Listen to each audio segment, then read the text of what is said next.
ഹരേ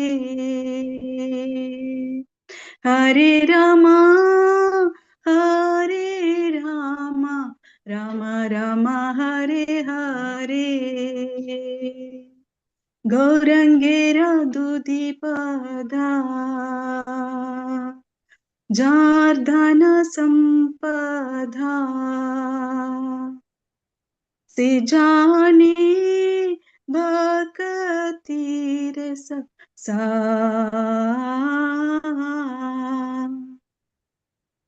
हरे कृष्णा मधु जी हरे हरे बोल हरे कृष्णा നന്നായിട്ട് ചൊല്ലി മാതാജി थैंक यू मधु जी हरे कृष्णा ഹരേ കൃഷ്ണ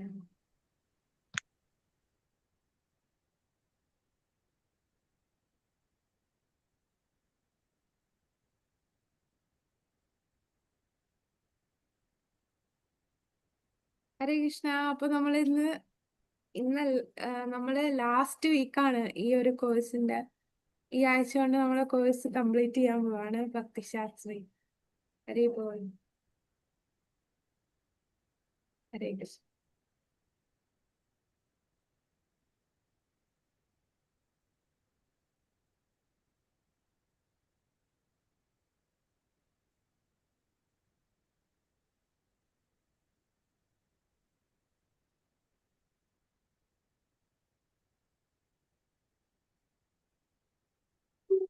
ഹരേ കൃഷ്ണ ഹരേ കൃഷ്ണ കൃഷ്ണ കൃഷ്ണ ഹരേ ഹരേ ഹരേ രാമ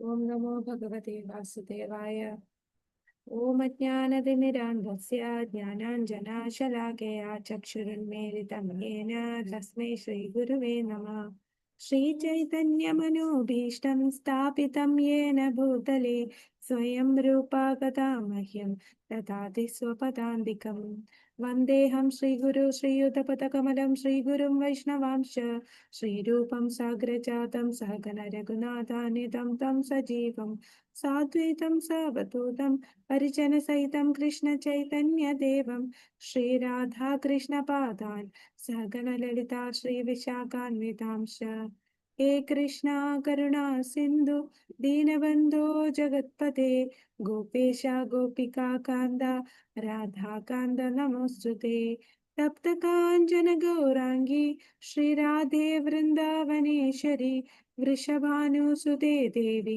പ്രണമാമി ഹരിപ്രിയേ വാഞ്ചാകൽപതരുഭ്യശ്ച കൃപാ സിന്ധുഭ്യ ഏവ ച പതിതാനാം പാവനേഭ്യോ വൈഷ്ണവേഭ്യോ നമോ നമഃ നമോ വിഷ്ണുപാദായ കൃഷ്ണപ്രേഷ്ഠായ ഭൂതലേ ശ്രീമതേ ഭക്തിവേദാന്ത സ്വാമിനിധി നാമിനേ നമസ്തേ സരസ്വതേ ദേവേ ഗൗരവാണി പ്രചാരിണേ നിർവിശേഷ ശൂന്യവാദി പാശ്ചാത്യ ദേശതാരിണേ ജയ ശ്രീകൃഷ്ണ ചൈതന്യ പ്രഭു നിത്യാനന്ദ ശ്രീ അദ്വൈത ഗദാധര ശ്രീവാസാദി ഗൗരഭക്ത വൃന്ദ ഹരേ കൃഷ്ണ കൃഷ്ണ കൃഷ്ണ ഹരേ ഹരേ ഹരേ രാമ രാമ രാമ ഹരേ ഹരേ ഹരേ കൃഷ്ണ കൃഷ്ണ കൃഷ്ണ ഹരേ ഹരേ ഹരേ രാമ രാമ രാമ ഹരേ ഹരേ ഹരേ കൃഷ്ണ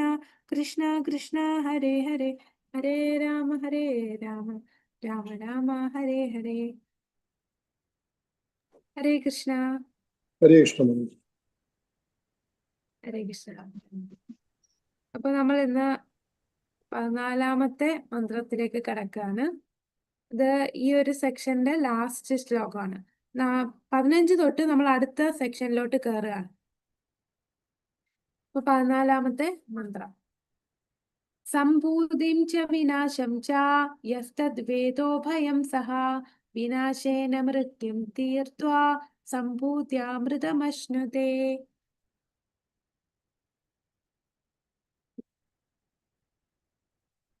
സംഭൂതിം ച വിനാശം ച യസ്തദ്വേദോ ഭയം സഹ വിനാശേന മൃത്യും തീർത്വാ സംഭൂത്യാമൃതമശ്നുതേ.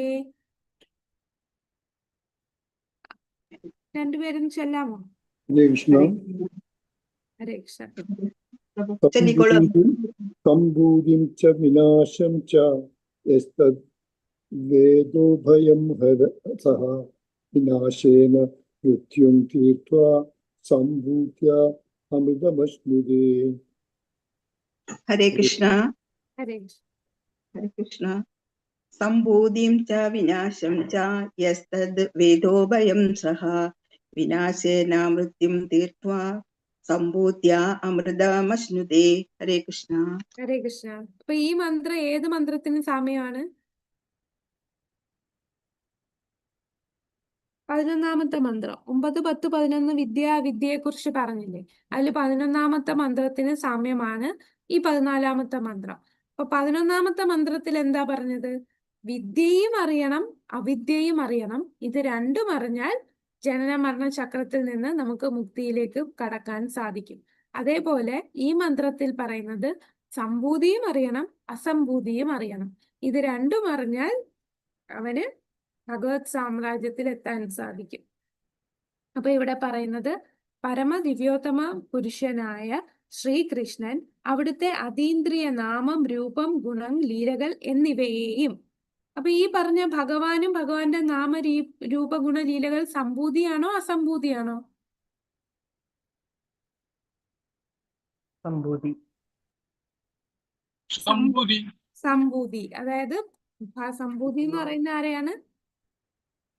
പൂർണ്ണ സ്വതന്ത്രനായിട്ടുള്ളവൻ, അതാണ് ഭഗവാൻ. പരമപുരുഷനായിട്ടുള്ള ഭഗവാനെയാണ്. അപ്പൊ ഭഗവാന്റെ നാമരൂപ ഗുണ ലീലകൾ എന്നിവയെയും നശ്വരമായ ഭൗതിക സൃഷ്ടി, അവയുടെ ദേവന്മാർ, മനുഷ്യൻ, മൃഗങ്ങൾ എന്നിവയെയും. അപ്പൊ ആ രണ്ടാമത് പറഞ്ഞ ആരെയൊക്കെയാണ്? ഭൗതിക സൃഷ്ടി, ദേവന്മാര്, മനുഷ്യർ, മൃഗങ്ങൾ, അവരൊക്കെ ഏത് കാറ്റഗറി വരും? അസംഭൂതി. അതാണ് സംഭൂതിയും അസംഭൂതിയും. ക്ലാസ് കേൾക്കാൻ ശരിയാവില്ല. ഹരേ കൃഷ്ണ. ഓക്കെ, അസംഭൂതിയും അതാണ് ഉദ്ദേശിക്കുന്നത്. അപ്പൊ സംഭൂതി എന്ന് പറയുന്ന ഭഗവാൻ, ഭഗവാന്റെ അതീന്ദ്രിയ നാമരൂപ ഗുണ ലീലകൾ. പിന്നെ അസംഭൂതി എന്ന് പറയുന്ന നശ്വരമായ ഭൗതിക സൃഷ്ടി, അതിലെ ദേവന്മാർ, മനുഷ്യർ, മൃഗങ്ങൾ എന്നിവയെയും ഒരുവൻ പൂർണ്ണമായി അറിയേണ്ടതാണ്. അപ്പൊ ഈ രണ്ടും പൂർണ്ണമായിട്ട് അറിയണം. ഭഗവാനെ അറിയണം, നശ്വരമായിട്ടുള്ള മറ്റു ദേവീ ദേവന്മാരെ, മനുഷ്യരെ കുറിച്ചും ഈ ഭൗതിക ലോകത്തെക്കുറിച്ചും ഈ പഞ്ചഭൂതങ്ങളെ കുറിച്ചും ഇവിടെയുള്ള മൃഗങ്ങളെ കുറിച്ചും എല്ലാം പൂർണ്ണമായി അറിയേണ്ടതാണ്. ഇത് മനസ്സിലാക്കിയവർ മരണത്തെയും അനിത്യമായ ഭൗതികാവിഷ്കാരങ്ങളെയും അതിക്രമിച്ച് നിത്യമായ ഭഗവത് സാമ്രാജ്യത്തിൽ സച്ചിദാനന്ദമയമായ ജീവിതം ആസ്വദിക്കുന്നു. അപ്പൊ ഈ രണ്ടും, ഭഗവാനെയും അറിയണം, നശ്വരമായിട്ടുള്ള വസ്തുക്കളെയും നശ്വരമായിട്ടുള്ള ജീവജാലങ്ങളെയും അറിയണം. ഇത് അറിഞ്ഞു കഴിഞ്ഞാൽ അവന് ഭഗവത് സാമ്രാജ്യത്തിൽ സച്ചിദാനന്ദമയമായ ജീവിതം ആസ്വദിക്കാൻ സാധിക്കുമെന്നാണ് ഈ ഒരു മന്ത്രത്തിൽ പറയുന്നത്, അല്ലെ? അപ്പൊ കൃഷ്ണന്റെ ഭൗതിക സൃഷ്ടിയും അറിയേണ്ടത് പ്രധാനമായിരിക്കുന്നു. അപ്പൊ ഭഗവാനെ മാത്രം അറിഞ്ഞാൽ പോലെ ഭഗവാന്റെ ഭൗതിക സൃഷ്ടി എന്ന് പറയുന്ന ഏതാണ്, എങ്ങനെയുള്ളതാണ്? ഈ പടം ഓർമ്മയുണ്ടോ? ഈ ഒരു പിക്ചർ നമ്മളുടെ ഭഗവത്ഗീതയിൽ വരുന്നു. തലതിരിഞ്ഞുള്ള അശ്വത്ഥമേനം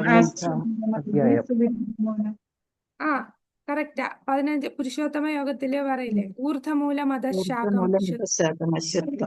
അപ്പൊ ഭഗവാന്റെ ആ തലതിരിഞ്ഞ ലോകമാണ് ഈ ഭൗതിക സൃഷ്ടി. അപ്പൊ ഭഗവാന്റെ ലോകം മാത്രമല്ല, ഈ തലതിരിഞ്ഞ ഭൗതിക ലോകവും നമ്മൾ അറിയണം. കാരണം ഈ ലോകം ജന്മ മൃത്യു ജരാവ്യാധി ഉള്ള ലോകമാണ്. നമുക്ക് പ്രശ്നങ്ങൾ, ദുഃഖാലയമാണ്, അശാശ്വതമാണ്. ഇത് നമ്മൾ മനസ്സിലാക്കണം. ഇത് മനസ്സിലാക്കിയാലേ നമുക്ക് ഇതിനപ്പുറമുള്ള ലോകം ഉണ്ടെന്ന് ഉള്ള ഒരു അന്വേഷണത്തിലെത്തുകയും ആ ലോകത്തിലേക്ക് നമ്മൾ പോകാൻ ആഗ്രഹിക്കുകയും ചെയ്യുള്ളൂ. അപ്പോൾ ഈ ലോകത്തെ നന്നായിട്ട് മനസ്സിലാക്കുകയും കൂടി വേണ്ടത് അത്യാവശ്യമാണ്. പക്ഷെ ഇന്നത്തെ കാലത്ത് ആൾക്കാർക്കൊന്നും ഇതിൽ താല്പര്യമില്ല. ഈ ലോകത്തെക്കുറിച്ച് അറിയാനും ഈ ലോകത്തെക്കുറിച്ച് അവർക്ക് അറിയാൻ താല്പര്യമില്ല. പിന്നെ എങ്ങനെ ഉപരിലോകത്തെക്കുറിച്ച് അവർ മനസ്സിലാക്കും? ഈ ലോകം ദുഃഖാലയമാണെന്ന് മനസ്സിലാക്കുന്നില്ല ഇന്നത്തെ ആൾക്കാർ. അല്ലെ? കാരണം അവരുടെ ഒന്നാമത് ഓരോ ജനറേഷൻ കഴിയുമ്പോഴും ഒരു 50 വർഷം 60 വർഷം മുമ്പുള്ള പോലെ അല്ല ഇപ്പൊ എല്ലാം ഫാസ്റ്റ് ആയിട്ട് പോയിക്കൊണ്ടിരിക്കുകയാണ്. എന്താണ് ഈ ടെക്നോളജി ഒക്കെ മാറുന്നു, ഫുൾ മെഷീൻസ് വരുന്നു, ആർട്ടിഫിഷ്യൽ ഇന്റലിജൻസ് ഇങ്ങനെ പോയിക്കൊണ്ടിരിക്കുകയാണ്. അപ്പൊ ആളുകള് മൊത്തത്തില് ഡിസ്ട്രാക്റ്റഡ് ആണ്. അവർക്ക് ഇന്ദ്രിയ സംതൃപ്തി എവിടെ കിട്ടും എന്നുള്ള നെട്ടോട്ടത്തിലാണ് എല്ലാരും. കാരണം ഒരുപാട് ഇന്ദ്രിയ സംതൃപ്തി കിട്ടുന്നുണ്ട്, അതിന് ഉപരിയായിട്ട് എനിക്ക് ഇനിയും കിട്ടണം. അതിൻ്റെയോട് ആ ഒരു സംതൃപ്തിയുടെ പുറയിലാണ് എല്ലാരും. അതുകൊണ്ട് അവർ ഈ ജനനം, മരണം, വാർദ്ധക്യം ഇതൊരു പ്രശ്നമാണെന്നോ അവർ മനസ്സിലാക്കണില്ല. ആധ്യാത്മിക, ആദിഭൗതിക, ആദിദൈവിക ഇങ്ങനെയുള്ള ക്ലേശങ്ങൾ നമ്മൾ അനുഭവിക്കുന്നെന്ന് അവർ മനസ്സിലാക്കുന്നില്ല. അല്ലെ? പണ്ട് കാലങ്ങളിൽ TV ഇല്ലായിരുന്നു, പിന്നെ TV വന്നപ്പോൾ ആദ്യം ഒരു ചാനലേ ഉണ്ടായിരുന്നുള്ളൂ, ദൂരദർശൻ ചാനലേ ഉണ്ടായിരുന്നുള്ളൂ. അത് കഴിഞ്ഞ് കുറെ ചാനലുകൾ വരാൻ തുടങ്ങി. ചാനലുകൾ കൂടി അത് കഴിഞ്ഞ് ഇപ്പൊ ഫോൺ വന്നു, ഇന്റർനെറ്റ് വന്നു, നെറ്റ്ഫ്ലിക്സ് വന്നു. അപ്പം ഇതെല്ലാം നോക്കി തീരണില്ല. പിന്നെ എങ്ങനെയാണ് അവർ ഇവിടെ ഈ ലോകത്തുള്ള ക്ലേശങ്ങളെ കുറിച്ച് ചിന്തിക്കുക? അതാണ് ഇന്നത്തെ കാലത്ത് ഈ കലിയുഗത്തിലുള്ള പ്രാണികള് ഇതിൽ തന്നെ മുങ്ങിക്കിടക്കുകയാണ്, ആ മായയിൽ മുങ്ങിക്കിടക്കുകയാണ്. പിന്നെ ഉത്കണ്ഠയാണ് മനസ്സില്. നാളെ എന്താണ്, നാളെ എന്ത് സംഭവിക്കും, നാളെ ഞാൻ എങ്ങനെ ജീവിക്കും? അവരുടെ മെയിൻ ഉത്കണ്ഠ 4 കാര്യങ്ങൾക്കാണ്. എന്താണ്? ഇപ്പത്തെ ജീവാത്മാക്കളുടെ ഉത്കണ്ഠ 4 കാര്യങ്ങളെ കുറിച്ചുള്ള ഉത്കണ്ഠയാണ്. അല്ല, അവർക്ക് ആഹാര, നിദ്ര, ഭയം, മൈഥുനം ഇതിനെ കുറിച്ചുള്ള ഉത്കണ്ഠയാണ്. ജന്മമൃത്യു ജരാവ്യാധിയെ കുറിച്ച് ചിന്തിക്കുന്നേയില്ല ഇന്നത്തെ ഈ കലിയുഗത്തിലുള്ള ജനങ്ങൾ. അപ്പോ ഈ ലോകത്ത് ഈ പറഞ്ഞ ജന്മമൃത്യു ജരാവ്യാധി ഉണ്ടെന്ന് മനസ്സിലാക്കുകയും ഇത് കഷ്ടതകൾ നിറഞ്ഞതാണെന്നും എത്ര നമ്മൾ പരിശ്രമിച്ചാലും ഇവിടെ ദുഃഖമേ നമുക്ക് ഫലമായി ലഭിക്കുകയുള്ളൂ എന്നും മനസ്സിലാക്കിയാലേ നമുക്ക് ആ ആത്മീയ ലോകത്തിലേക്ക് നമുക്ക് പോകാൻ സാധിക്കൂ. ലോകത്തിൽ പോകാൻ സാധിക്കും എന്ന് പറഞ്ഞാൽ നമുക്ക് അങ്ങനെ ഒരു ആഗ്രഹം ജനിക്കുള്ളൂ, ആ ഒരു ഡിസയർ നമുക്ക് വരുത്തുള്ളൂ. ഈ പടത്തിനകത്ത് കാണിച്ചിട്ടില്ലേ, ഇവിടെ ഭഗവാന്റെ ലോകമാണ്, രാധാ റാണിയും കൃഷ്ണനുമുള്ള ഗോലോകമാണ്. ഈ താഴെ കാണിച്ചിരിക്കുന്നത് പടം ക്ലിയർ അല്ല, ഇവിടെ ബ്രഹ്മാവാണ് ഇരിക്കുന്നത്. അതായത് ആ ബ്രഹ്മഭുവനാർലോക പുനരാവർത്തിനാർജുന, ബ്രഹ്മലോകം തൊട്ട് പാതാള ലോകം വരെയുള്ള ലോകങ്ങളാണ്. ഇതിന്റെ ഇടയിലുള്ള ഒരു ഗ്യാപ്പ് കണ്ടോ? അവിടെ എന്താണ് കാണുന്നത്? വിരജ നദിയാണോ? ഒരു നദിയുണ്ട് അല്ലേ? ആ നദിയിൽ ആണോ? എഴുതിയിരിക്കുന്നതെന്ന് വായിക്കാൻ പറ്റുന്നുണ്ടോ? വായിക്കാൻ പറ്റുന്നില്ല അല്ലേ? അതിന്റെ ക്ലിയർ ആയിട്ടുള്ള ഫോട്ടോ എന്താ മനസ്സിലായത്? ഡിസയർ അല്ലേ? എന്തുകൊണ്ട് നമ്മൾ ഈ ഭൗതിക ലോകത്ത് വന്നു? നമ്മൾ ആഗ്രഹിച്ചു. അതുപോലെ തിരിച്ച് ഭഗവത് ലോകത്തിൽ നമുക്ക് പോകണമെങ്കിൽ അതേപോലെ തീവ്രമായി നമ്മൾ ആഗ്രഹിക്കണം. എനിക്കിവിടെ നിൽക്കണ്ട എന്ന ആ ഒരു അറ്റാച്ച്മെന്റ് അല്ലേ, നമ്മൾ ആ ബന്ധനത്തെ വിരക്തിയാകുന്ന വാളാൽ മുറിച്ചു മാറ്റണം. എന്നാലേ നമുക്ക് ഭഗവാന്റെ അടുത്ത് പോകാൻ സാധിക്കും. അപ്പൊ ഈ ലോകത്തെക്കുറിച്ചും മനസ്സിലാക്കണം. പിന്നെ ഭഗവാന്റെ ലോകം എന്ന് പറഞ്ഞാൽ വൈകുണ്ഠ, കുണ്ഠിതങ്ങൾ ഇല്ലാത്ത ലോകം. ഇവിടെ കുണ്ഠിതങ്ങൾ മാത്രമുള്ള ലോകമാണ്, അവിടെ കുണ്ഠിതങ്ങൾ ഇല്ലാത്ത ലോകമാണ്. അവിടെ നമുക്ക് അത്യാനന്ദം ലഭിക്കുന്ന, പരിധിയില്ലാത്ത ആനന്ദം ലഭിക്കുന്ന സ്ഥലമാണ്. ആ ലോകത്തെക്കുറിച്ച് അപ്പം മനസ്സിലാക്കുമ്പോൾ ഇവിടെ നിന്ന് നമ്മൾ ആഗ്രഹിക്കുക, എനിക്ക് അവിടെ പോകണം. ഇവിടെ ഉള്ള എല്ലാം മായയാണ്. ഇവിടെ നമ്മൾ പിടിച്ചു നിർത്താൻ പലതും നമ്മളെ ശ്രമിക്കും. പക്ഷേ നമുക്ക് ആ ലക്ഷ്യം, തീവ്രമായിട്ടുള്ള ആഗ്രഹവും ആ ലക്ഷ്യത്തിൽ എത്തിച്ചേരാനുള്ള പരിശ്രമവും നമുക്ക് ഉണ്ടാകണം. അപ്പോൾ നമുക്ക് ഭഗവാന്റെ അടുത്ത്, അതുകൊണ്ടാണ് ഈ രണ്ടും അറിഞ്ഞാലേ നമുക്ക് ഭഗവാന്റെ അടുത്ത് പോകാനും ഭഗവത് സാമ്രാജ്യത്തിൽ സച്ചിദാനന്ദമയമായ ജീവിതം ആസ്വദിക്കുള്ളൂ എന്ന് പറയുന്നത്. അപ്പൊ ഇതിന്റെ ആദ്യത്തെ ഭാവാർത്ഥത്തിലെ ആദ്യത്തെ പാരഗ്രാഫ് ഒന്ന് വായിക്കാമോ? ഹരേ കൃഷ്ണ. ജ്ഞാനത്തിന്റെ മുന്നേറ്റം എന്ന് വിളിക്കപ്പെടുന്ന പ്രതിഭാസത്താൽ മനുഷ്യ സംസ്കാരം, ശൂന്യാകാശ പേടകം, ആണവോർജം എന്നിവ ഉൾപ്പെട്ട് നിരവധി പദാർത്ഥങ്ങൾ കണ്ടെത്തിയിട്ടുണ്ട്. എങ്കിൽ കൂടി ജന്മമൃത്യു ജരാവ്യാധികളില്ലാത്ത അവസ്ഥ സംജാതമാക്കാൻ അവർക്ക് കഴിയുന്നില്ല. ബുദ്ധിമാനായ ഒരു വ്യക്തി ഈ പ്രശ്നം ശാസ്ത്രജ്ഞന്മാരുടെ മുന്നിൽ അവതരിപ്പിക്കുമ്പോൾ ഭൗതിക ശാസ്ത്രം പുരോഗമിക്കുകയാണെന്നും അന്തിമമായി മനുഷ്യനെ മരണം, വാർദ്ധക്യം, വ്യാധി എന്നിവയിൽ നിന്ന് മോചിപ്പിക്കാൻ അതിന് കഴിയുമെന്നും ശാസ്ത്രജ്ഞർ പ്രതിവചിക്കുന്നു. അത്തരം മറുപടികൾ ഭൗതിക പ്രകൃതിയെ കുറിച്ചുള്ള ശാസ്ത്രജ്ഞന്മാരുടെ അജ്ഞത തെളിയിക്കുന്നു. ഭൗതിക പ്രകൃതിയിൽ സകല വസ്തുക്കളും കർശനമായ പ്രകൃതി നിയമങ്ങൾക്ക് അധീനമാണ്. ജനനം, വളർച്ച, നിലനിൽപ്പ്, ഉൽപാദനം, ക്ഷയം, ഒടുവിൽ മരണം എന്നീ 6 പരിവർത്തന ഘട്ടങ്ങളിലൂടെ ഏതൊരു വസ്തുവിനും കടന്നു പോകേണ്ടതുണ്ട്. ഭൗതിക പദാർത്ഥങ്ങളുമായി ബന്ധപ്പെടുന്ന ഒരൊറ്റ വസ്തുവിനും ഈ 6 പരിവർത്തന നിയമങ്ങളെ ഒഴിവാക്കാൻ സാധിക്കുകയില്ല. അതുകൊണ്ട് ഒരാളും ദേവനായാലും മനുഷ്യനായാലും മൃഗമായാലും മരമായാലും ഭൗതിക ലോകത്തിൽ എല്ലാ കാലവും നിലനിൽക്കില്ല. ഹരേ കൃഷ്ണ. ഹരേ കൃഷ്ണ. അതാണ് ഈ ഭൗതിക ലോകത്ത് എത്രയൊക്കെ കണ്ടുപിടുത്തങ്ങൾ, എത്ര സയന്റിസ്റ്റുകൾ അത് ചെയ്താലും ഇത് ചെയ്താലും ഒരു സയൻസിനും മരണത്തെ നിർത്താൻ സാധിക്കുകയില്ല. എന്താണ് അത് 6 മാറ്റങ്ങൾ അല്ലെ? ഭൗതിക പ്രകൃതിയുടെ സമ്പർക്കം പുലർത്തുന്ന ആർക്കും പരിവർത്തനത്തിന്റെ 6 നിയമങ്ങൾക്കപ്പുറമാകാൻ കഴിയില്ല. ജനനം, വളർച്ച, പരിപാലനം, ഉപോൽപ്പന്നങ്ങളുടെ ഉത്പാദനം, അധപ്പതനം, ഒടുവിൽ മരണവും ഭൗതിക ലോകം എന്നേക്കുമായി നിലനിൽക്കുന്നു. ശാസ്ത്രജ്ഞരും രാഷ്ട്രീയക്കാരും ഈ ലോകത്തെ മരണരഹിതമാക്കാൻ ശ്രമിക്കുന്നു. കാരണം അവർക്ക് മരണമില്ലാത്ത ആത്മീയ ലോകത്തെക്കുറിച്ച് വിവരമില്ല. അപ്പൊ അതുകൊണ്ടാണ് അവര് ഇപ്പം പറയത്തില്ലേ, നാളെ നമ്മൾ മരണമില്ലാത്ത അവസ്ഥയിലെത്തും, അതിന്റെ റിസർച്ചിൽ എത്തിയിരിക്കുകയാണ്. ആളുകളെല്ലാം തെറ്റായിട്ടുള്ള ന്യൂസില് പ്രതീക്ഷ അർപ്പിച്ചിരിക്കുകയാണ്. പക്ഷെ അതൊരിക്കലും സംഭവിക്കില്ല. അവർക്ക് അതിനെക്കുറിച്ച് അറിയില്ല. ചിലപ്പോൾ കുറെ അസുഖങ്ങൾ നമുക്ക് മാറ്റിത്തരാനോ അതിനെ നീട്ടിവെക്കാനോ വല്ലതും കഴിയുമായിരിക്കും. ചിലപ്പം അവർക്ക് ചൂടിനെ നിയന്ത്രിക്കാനോ കാറ്റിനെ നിയന്ത്രിക്കാനോ ഒക്കെ ശ്രമിച്ചേക്കാം.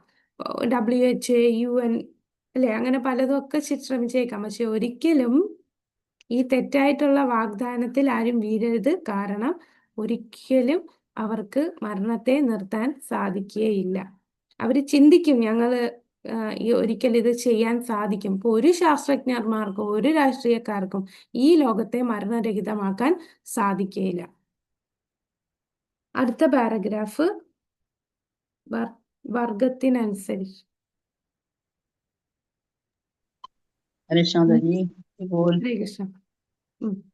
വർഗത്തിനനുസരിച്ച് ജീവിത ദൈർഘ്യം വ്യത്യാസപ്പെടുന്നു. ഭൗതിക പ്രപഞ്ചത്തിലെ മുഖ്യ ജീവസത്തയായ ബ്രഹ്മദേവൻ ദശലക്ഷക്കണക്കിന് വർഷങ്ങൾ ജീവിച്ചിരിക്കുന്നു. എന്നാൽ ഒരു സൂക്ഷ്മ പ്രാണി ഏതാനും മണിക്കൂറുകൾ മാത്രവും. പക്ഷെ അത് പ്രസക്തമല്ല. ഭൗതിക ലോകത്തിൽ ഒരാൾക്കും ശാശ്വതമായ നിലനിൽപ്പില്ല. ജനിക്കപ്പെടുന്നതും സൃഷ്ടിക്കപ്പെടുന്നതും ചില നിശ്ചിത വ്യവസ്ഥകളിലാണ്. കുറച്ചുകാലം ജീവിക്കുന്നു. അതുപോലെ ജീവിതം തുടരുകയാണെങ്കിൽ അവ വളർന്ന് പ്രത്യുൽപാദനം നിർവഹിക്കുന്നു, ക്ഷയിക്കുകയും ഒടുവിൽ നാമാവശേഷമാവുകയും ചെയ്യുന്നു. ഈ വ്യവസ്ഥകൾക്കനുസരിച്ച് വ്യത്യസ്ത പ്രപഞ്ചത്തിലെ ദശലക്ഷക്കണക്കിന് ബ്രഹ്മാവുക്കൾ പോലും ഇന്നോ നാളെയോ മരണം ബാധകമാണ്. അതുകൊണ്ട് ഭൗതിക പ്രപഞ്ചത്തെ മർത്യലോകം അഥവാ മരണത്തിന്റെ ലോകം എന്ന് വിളിക്കപ്പെടുന്നു. ഹരേ കൃഷ്ണ. ഹരേ കൃഷ്ണ. അപ്പൊ ആ ബ്രഹ്മ ഭുവനാർലോക പുനരാവർത്തിനാർജുന അല്ലെ, ബ്രഹ്മലോകം മുതൽ താഴെ വരെയുള്ള ഏത് ലോകം എടുത്താലും അവിടെ മരണമുണ്ട്. അവര് വീണ്ടും ജനനമരണ ചക്രത്തിൽ പെടുന്നു. ആർക്കും മരണം ഇല്ലാത്ത അവസ്ഥ ഈ ഭൗതിക ലോകത്തില്ല. ഹിരണ്യകശിപു പോലും മരണമില്ലാത്ത അവസ്ഥ ഉണ്ടാക്കാൻ ശ്രമിച്ചു. ആ ഹിരണ്യകശിപുവിന് പോലും മരണം അഭിമുഖീകരിക്കേണ്ടി വന്നു. അതുകൊണ്ട് ഒരിക്കലും മരണം ഇല്ലാത്തൊരവസ്ഥ ഈ ലോകത്ത് പ്രതീക്ഷിക്കേണ്ട. അപ്പൊ എന്തെല്ലാം കാര്യങ്ങളല്ലേ നമുക്ക് ഒരു സയൻസിനും സൂര്യനെ നിയന്ത്രിക്കാൻ സാധിക്കില്ല. സൂര്യന്റെ ഉദയാസ്തമനത്തെ നീക്കാനോ കൂട്ടാനോ ഒന്നും സാധിക്കില്ല. അതുപോലെ കാലാവസ്ഥകളിലെ വ്യതിയാനങ്ങളെ നിയന്ത്രിക്കാനോ ഒന്നും സാധിക്കുന്നില്ല. നമ്മളുടെ ശരീരത്തിൻ്റെ അകത്ത് എന്ത് സംഭവിക്കുന്നെന്ന് പോലും നമുക്ക് അറിയില്ല. അപ്പൊ നമ്മുടെ ശരീരത്തിലെ 5% കരി പോലും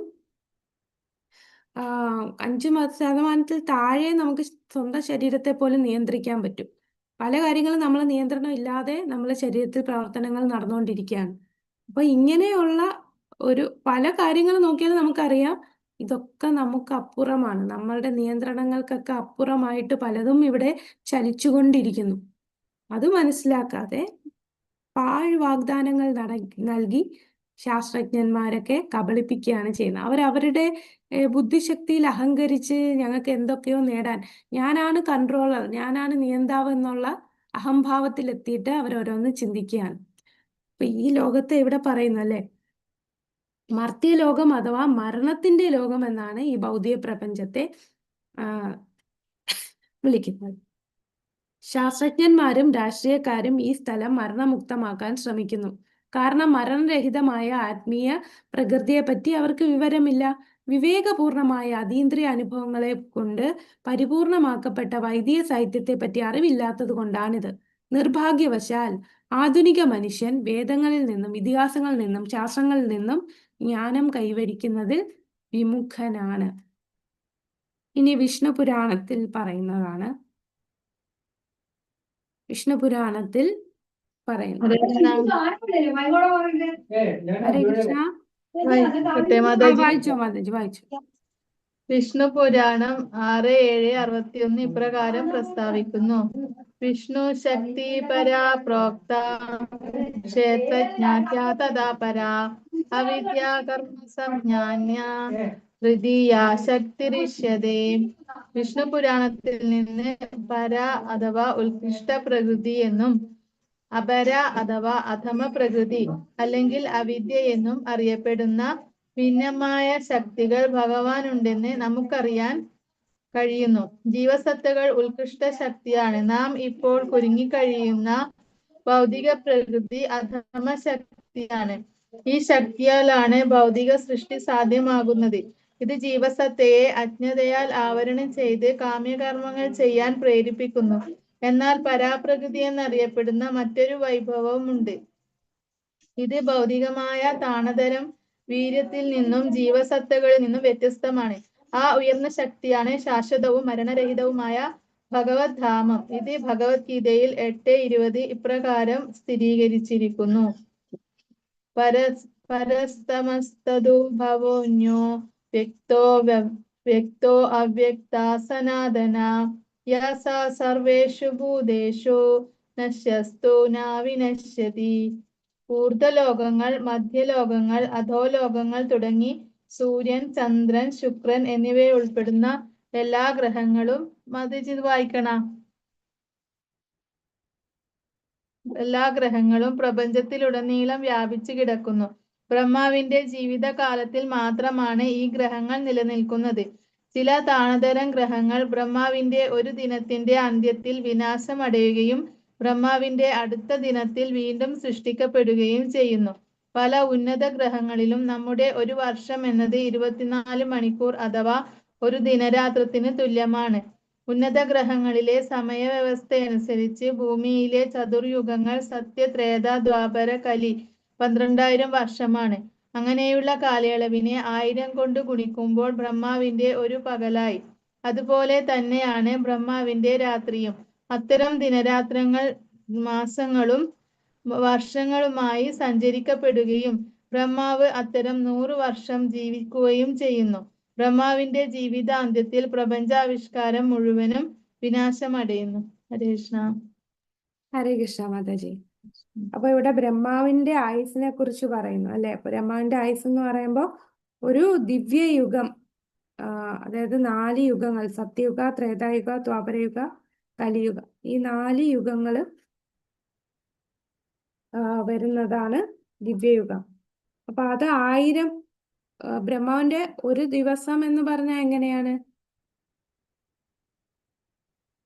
ഒരു ദിവസം എന്ന് പറഞ്ഞാൽ എത്ര വട്ടം? ആയിരം ചതുരയുഗങ്ങളിലും ഉം 1000 ചതുർയുഗങ്ങൾ. 1000 ചതുർയുഗങ്ങൾ. അതായത് സത്യയുഗ, ത്രേതായുഗ, ദ്വാപരയുഗ, കലിയുഗ 1000 വട്ടം അത് സൈക്കിൾ വരുമ്പോഴാണ് ഒരു ദിവസം ബ്രഹ്മാവിന്റെ ആ ഒരു ദിവസത്തെ പകല്, ഒരു ദിവസം എന്ന് പറഞ്ഞാൽ ഒരു പകല്, അത് രാത്രിയും അതുപോലെ 1000 ചതുർയുഗം വരുമ്പോഴാണ് ഒരു രാത്രി. അപ്പോൾ ഈ ഒരു പകലിനെ നമ്മൾ വിളിക്കുന്നതാണ് കൽപ്പം, അല്ലെ? കൽപ്പം 12 മണിക്കൂറാണ് ഒരു ദിവസം എന്ന് വെച്ചാൽ ഉദ്ദേശിക്കുന്ന ഒരു പകലാണ്. ആ പകല് ആണ് ഒരു കൽപ്പം എന്ന് പറയുന്നത്. ആ ഒരു കൽപ്പത്തിൽ 14 മനു വരുന്നുണ്ട്, അല്ലെ? അങ്ങനെ ആ ഒരു കൽപ്പത്തിൽ ഒരിക്കലാണ് ദ്വാപരയുഗത്തില് ഭഗവാൻ കൃഷ്ണൻ അവതരിക്കുന്നത്. അപ്പൊ എത്ര റെയറായിട്ടാണ് ഭഗവാൻ വരുന്നത്. അപ്പൊ നമ്മൾ എത്ര ഭാഗ്യമുണ്ട്, നമ്മൾ ജസ്റ്റ് ഭഗവാൻ ഈ ഒരു ദ്വാപരയുഗത്തിൽ ഭഗവാൻ വന്നു. ഭഗവാൻ അവതരിക്കുന്ന ആ കൽപ്പത്തിൽ മാത്രമേ, ഏത് ദ്വാപരയുഗത്തിലാണോ വന്നത് ആ കലിയുഗത്തിലെ ആര് വരുള്ളൂ? ഭഗവാൻ കൃഷ്ണ ചൈതന്യ മഹാപ്രഭു. എല്ലാ കലിയുഗത്തിലും ചൈതന്യ മഹാപ്രഭു വരില്ല. ഭഗവാൻ കൃഷ്ണൻ, പരമദിവ്യോത്തമ പുരുഷനായിട്ടുള്ള ഭഗവാൻ സ്വയം ഈ ഭൗതിക ലോകത്ത് വന്നാൽ മാത്രമേ വരുന്ന ഏത് ദ്വാപരയുഗമാണോ ആ ദ്വാപരയുഗത്തിന്റെ സൈക്കിളിലുള്ള കലിയുഗത്തിലെ ചൈതന്യ മഹാപ്രഭു വരും. അപ്പൊ കൽപ്പത്തിൽ ഒരിക്കൽ മാത്രം. അപ്പൊ ചൈതന്യ മഹാപ്രഭു 500 വർഷങ്ങൾക്ക് മുമ്പ് വന്നു പോയതേ ഉള്ളല്ലേ. അപ്പൊ അങ്ങനെയുള്ള ബ്രഹ്മാവിന് മൊത്തം 100 വയസ്സ്. 100 വയസ്സെന്ന് പറയുമ്പോൾ നമ്മളിത് ഭഗവത്ഗീതയിൽ പഠിച്ചല്ലേ, 311 ട്രില്യൺ 40 ബില്യൺ വർഷമാണ് ബ്രഹ്മാവിന്റെ ആ ഒരു ലൈഫ് സ്പാൻ. നമ്മളുടെ ഇപ്പോഴത്തെ ബ്രഹ്മാവിന് എത്ര വയസ്സായെന്ന് പറയാമോ? 51 വയസ്സും 1 മാസവും. ആദ്യത്തെ മാസത്തിലെ ആദ്യത്തെ ദിവസം അങ്ങനെയാണ് പറയുന്നത്. 51 വർഷം, ആദ്യത്തെ മാസം, ആദ്യത്തെ ദിവസം. പിന്നെ ഇപ്പോ 7ാമത്തെ മനു വൈവസ്വത മനുവാണ്. പിന്നെ ഇതിന്റെ ഇടയിൽ കുറെ സന്ധ്യ അങ്ങനെ കുറെ സംഭവം ഉണ്ടല്ലേ. ഓരോ യുഗത്തിന്റെ ഇടയിൽ സന്ധ്യയുണ്ട്, ഓരോ മന്വന്തരത്തിന്റെ ഇടയിൽ സന്ധ്യയുണ്ട്. അപ്പൊ ഈ സന്ധ്യ എന്ന് പറയുന്നതും എല്ലാം കൂടെ കൂട്ടിച്ചേർന്നാണ് നമ്മൾ ഈ ഒരു ബ്രഹ്മാവിന്റെ ആ ഒരു ലൈഫ് സ്പാൻ പറയുന്നത്. അപ്പൊ എത്ര ലൈഫ് സ്പാൻ ഉള്ള ബ്രഹ്മാവും പോലും അവസാനം ബ്രഹ്മാവിന്റെ 100 വർഷം കഴിഞ്ഞാൽ ബ്രഹ്മാവും മരിക്കുന്നു. ആ മരണമുണ്ട്. ഈ ഭൗതിക ലോകത്തുള്ള എല്ലാവർക്കും മരണമുണ്ട്. അപ്പോ നമുക്ക് എത്ര സമയം ബാക്കിയുണ്ട്? ഒരിക്കൽ ലോമഹർഷണ മഹർഷി, ഒരു ഋഷിയാണ് ലോമഹർഷണ ഋഷി. അദ്ദേഹത്തിന് ഒരു അനുഗ്രഹം കിട്ടിയിട്ടുണ്ട്. അദ്ദേഹത്തിന് ബ്രഹ്മാവിന്റെ ഒരു പകലില് ഒരിക്കൽ മാത്രമേ ഒരു മുടി പൊഴിയത്തുള്ളൂ. അദ്ദേഹത്തിന്റെ തലമുടിയിൽ ഒരെണ്ണം പൊഴിഞ്ഞു പോകുന്നത് ബ്രഹ്മാവിന്റെ പകലിൽ ഒരിക്കലാണ്, ബ്രഹ്മാവിന്റെ ഒരു ദിവസത്തിന്റെ ഒരു സമയത്ത്. അപ്പൊ ഇദ്ദേഹം മരിക്കുന്ന എപ്പോഴാന്ന് വെച്ചാൽ എല്ലാ മുടിയും പൊഴിഞ്ഞു പോയിട്ടേ അദ്ദേഹം മരിക്കും.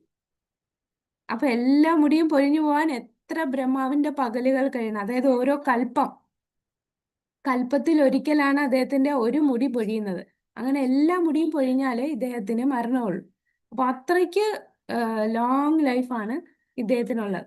അങ്ങനെ ഒരിക്കൽ ഇദ്ദേഹം തന്റെ ആശ്രമത്തിലിരുന്ന് ഗംഗാതീരത്തിരുന്ന് തപസ് ചെയ്തുകൊണ്ടിരിക്കുകയാണ്. അപ്പൊ ഇദ്ദേഹത്തിന്റെ ശിഷ്യന്മാര് വിചാരിച്ചു, ഇദ്ദേഹം ഇങ്ങനെ വെയിലത്തിരുന്ന് വെയിൽ കൊണ്ട് ഇങ്ങനെ തപസ് ചെയ്യുന്നതിന് പകരം അതിനൊരു പ്രൊട്ടക്ഷൻ കൊടുക്കാനായിട്ട് അവര് ലോമഹർഷണ മഹർഷിക്ക് വേണ്ടി ഒരു കൂടാരമൊക്കെ കെട്ടി, ആ വെയിൽ കൊള്ളാതിരിക്കാനായിട്ട് ചെയ്യാനായിട്ട് തീരുമാനിച്ചു. അപ്പൊ ഇദ്ദേഹം അവരോട് പറയും, നിങ്ങളുടെ ഈ വിലപ്പെട്ട സമയം ഒരിക്കലും ഈ അനാവശ്യ കാര്യങ്ങൾക്ക് വേണ്ടി നശിപ്പിച്ച് കളയല്ലേ. അദ്ദേഹത്തെ സംബന്ധിച്ച് സമയം എന്ന് പറയുന്നത് വളരെ ചെറുതാണ്.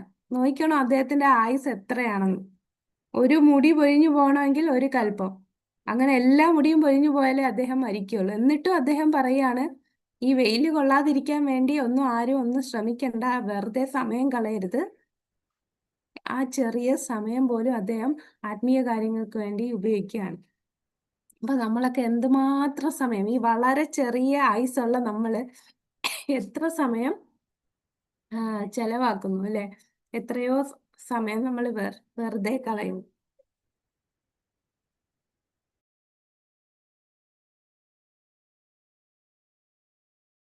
കൃഷ്ണ, എന്തായാലും ഭൗതിക ലോകത്തെ കുറിച്ച് നമ്മൾ അറിയണമെന്ന് പറഞ്ഞു. അപ്പൊ നമുക്ക് ഈ ഗോലോക ചാർട്ടൂടെ ഒന്ന് നോക്കാം.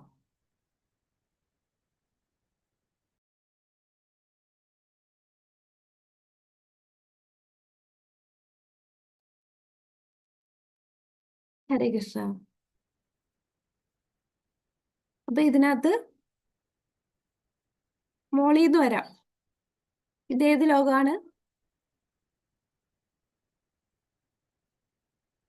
ഹരേ കൃഷ്ണ. ഈ പിങ്ക് കളറിലെ കാണുന്നില്ലേ? ഗോലോകം. കാണുന്നുണ്ട്. കാണുന്നുണ്ട്. ഗോലോക വൃന്ദാവനല്ലേ മാതാജി? ഗോലോക വൃന്ദാവൻ. കുറച്ചുകൂടെ സൂം ചെയ്ത് കാണിച്ചു തരാം. ഇതാണ് നമ്മളെ ഗോലോക വൃന്ദാവനം. ഇവിടെയാണ് ഭഗവാൻ രാധാറാണിയായിട്ട് ഉള്ളത്. പിന്നെ അഷ്ടസഖികള്, മഞ്ജരിമാര്, ഭഗവാന്റെ പല ലീലകൾ നടക്കുന്നു. പിന്നെ ചൈതന്യ മഹാപ്രഭുവിന്റെ ലീലകളും നടക്കുന്നുണ്ട്. ഇനി അവിടുന്ന് ഭഗവാനിൽ നിന്ന് വിസ്തരിച്ച് ആരുണ്ടാകുന്നു? സ്വയം രൂപമായിട്ടുള്ള ഭഗവാൻ വിസ്തരിച്ച് ഇവിടെ സൈഡില് ഇത് കണ്ടോ? ഇവിടെ നമുക്ക് മനസ്സിലാവും.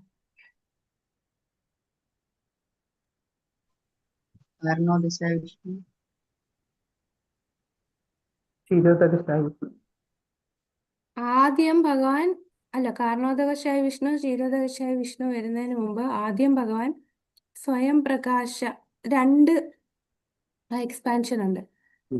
പ്രഭവ പ്രകാശ, വൈഭവ പ്രകാശ. പ്രഭവ പ്രകാശ എന്ന് പറയുമ്പോൾ അദ്ദേഹം ദ്വാരകയിലുള്ള 16,108 ഭാര്യമാർക്കുമായിട്ട് അദ്ദേഹം സ്വയം വിസ്തരിക്കുന്നു, അതേ രൂപത്തില് വിസ്തരിക്കുന്നു. ഇനി വൈഭവ പ്രകാശ എന്ന് പറയുമ്പോൾ അവിടെയാണ് ബലരാമൻ വരുന്നത്. അതായത് രൂപം വേറെയാണ്, പക്ഷെ ഭാവത്തില് ദാസന്റെ ഭാവത്തിലാണ് വരിക. അതാണ് ബലരാമൻ. ആ വൈഭവ പ്രകാശത്തിൽ ആണ് ഭഗവാൻ ഐശ്വര്യപൂർവമായിട്ടുള്ള ആ രൂപത്തില് ഭഗവാൻ ദേവകി പുത്രനായിട്ട്, ദേവകിക്കും വസുദേവരുടെയും മകനായിട്ട് വരുന്നത്. ഇനി ഈ ബലരാമനിൽ നിന്നാണ് ബാക്കിയുള്ള ചതുർവ്യൂഹങ്ങളെല്ലാം വരുന്നത്. ബലരാമനിൽ നിന്നാണ് വരുന്നത്. അപ്പൊ ഭഗവാനിൽ നിന്നാണ് ബലരാമൻ വരുന്നത്. ഭഗവാന്റെ പ്ലഷർ പൊട്ടൻസി അല്ലേ? അപ്പൊ ബലരാമനിൽ നിന്ന് ചതുർവ്യൂഹങ്ങൾ വരുന്നു. അപ്പൊ നമുക്കിവിടെ ഈ ഗോലോക വൃന്ദാവനം കാണുമ്പോൾ മനസ്സിലാവും, അവിടെ നമുക്ക് ഗോലോക വൃന്ദാവനത്തിന് ചുറ്റും ചതുർവ്യൂഹമുണ്ട്.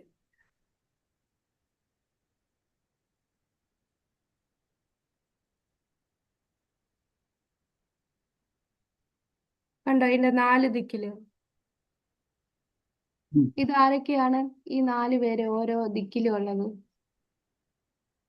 ആ ചതുർവ്യൂഹം ഏതൊക്കെയാണ്? സംഘർഷണൻ, അനിരുദ്ധൻ,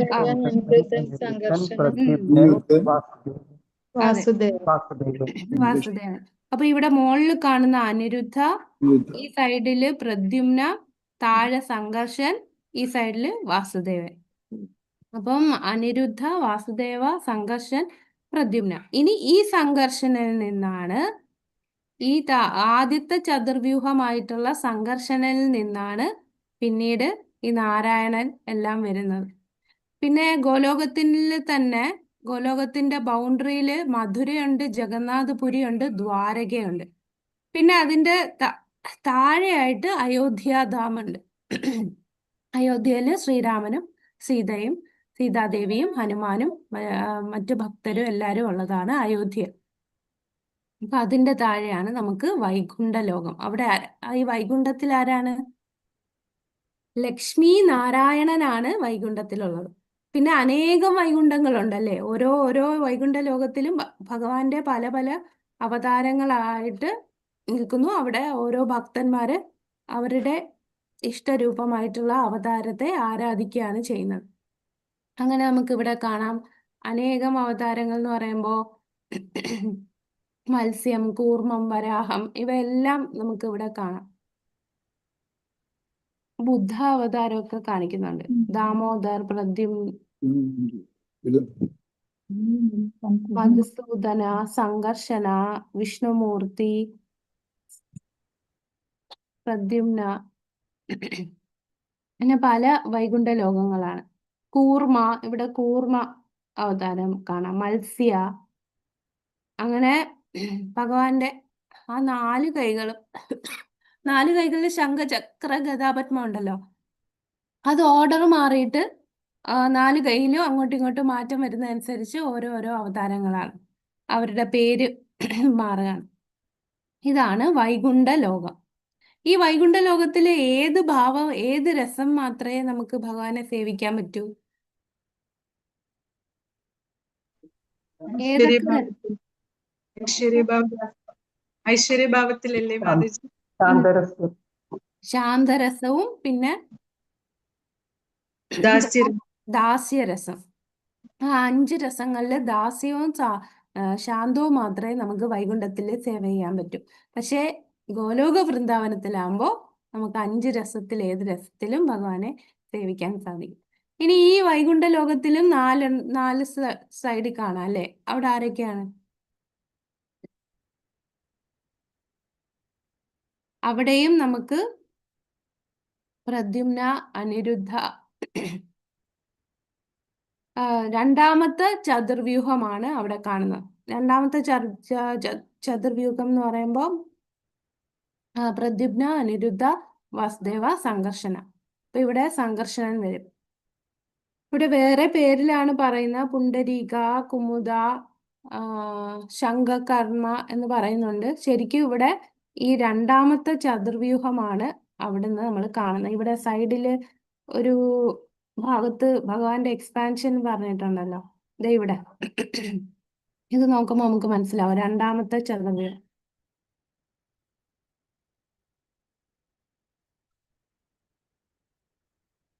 ഇവിടെ പോയി ഇതാണ് അല്ല. ആദ്യത്തെ ചതുർവ്യൂഹം വാസുദേവ, സംഘർഷണ, പ്രദ്യുമ്ന, അനിരുദ്ധ. ഈ സംഘർഷണനിൽ നിന്നാണ് നമുക്ക് നാരായണൻ വരുന്നത്. ആ നാരായണനിൽ നിന്ന് വീണ്ടും രണ്ടാമത്തെ ചതുർവ്യൂഹം വരുന്നു. വാസുദേവ, സംഘർഷണ, പ്രദ്യുമ്ന, അനിരുദ്ധ. ഇനി പുരുഷാവതാരം, ഭഗവാന്റെ പുരുഷാവതാരം എന്ന് പറയുന്ന കാരണോദകശായി, ഗർഭോദകശായി, ക്ഷീരോദകശായി വിഷ്ണു. ഇത് വരുന്നത് രണ്ടാമത്തെ സംഘർഷണനിൽ നിന്നാണ്. അപ്പൊ വൈകുണ്ഠ ലോകത്തിലുള്ള രണ്ടാമത്തെ സംഘർഷണനിൽ നിന്ന് നമുക്ക് പുരുഷ അവതാരങ്ങൾ എടുക്കാൻ പോവുകയാണ്. പുരുഷ അവതാരം പക്ഷെ ഏത് ലോകത്താണ് ഉള്ളത്? ഈ പുരുഷ അവതാരം എവിടെയാണുള്ളത്? ഭൗതിക ലോകമാണ് അല്ലെ. ഭഗവാന്റെ സൃഷ്ടിയിലെ 4/1 ഭാഗം ഭൗതിക ലോകമാണ്. അപ്പൊ ഇവിടെ നമുക്ക് സദാശിവ ലോകം കാണാം. അപ്പം ശിവൻ എന്ന് പറയുന്നത് ശിവതത്വത്തിൽ 3 വരുന്നുണ്ട്. 3 ശിവൻ വരുന്നുണ്ട്: സദാശിവൻ, ശംഭു, രുദ്രൻ. അപ്പൊ സദാശിവ ലോകം എന്ന് പറയുന്നത് ആത്മീയ ലോകത്തുള്ള സ്ഥിതി ചെയ്യുന്നതാണ് സദാശിവ ലോകം. പിന്നെ താഴെ ബാക്കി പകുതി ഭാഗം ഭൗതിക ലോകത്താണ്. അതാണ് മഹാകാലധാമം. അവിടെയാണ് നമുക്ക് ശംഭു എന്ന് പറയുന്നത് സൃഷ്ടിക്ക് വേണ്ടി ശംഭുവിന്റെ അവതാര ഉദ്ദേശം ആ സദാശിവ ലോകത്തിൽ നിന്നുള്ള ശിവന്റെ എക്സ്പാൻഷൻ ആണ് ശംഭു. ശംഭുവിന്റെ എന്തിനാണ്? സൃഷ്ടി ചെയ്യാൻ വേണ്ടിയാണ് അല്ലെ. ഇവിടെ കാരണോദകശായി വിഷ്ണുവിന്റെ ശരീരത്തിന്റെ രോമകൂപങ്ങളിൽ നിന്ന് കോടാനുകോടി ബ്രഹ്മാണ്ടങ്ങൾ ഉണ്ടാകുന്നു. അപ്പൊ ഈ ബ്രഹ്മാണ്ടങ്ങളിലെല്ലാം ജീവാത്മാവിനെ നിക്ഷേപിക്കണം അല്ലെ. ശിവനോടെ പോയി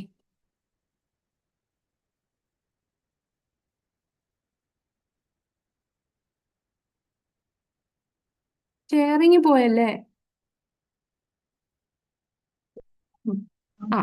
കാണാല്ലേ അല്ലേ?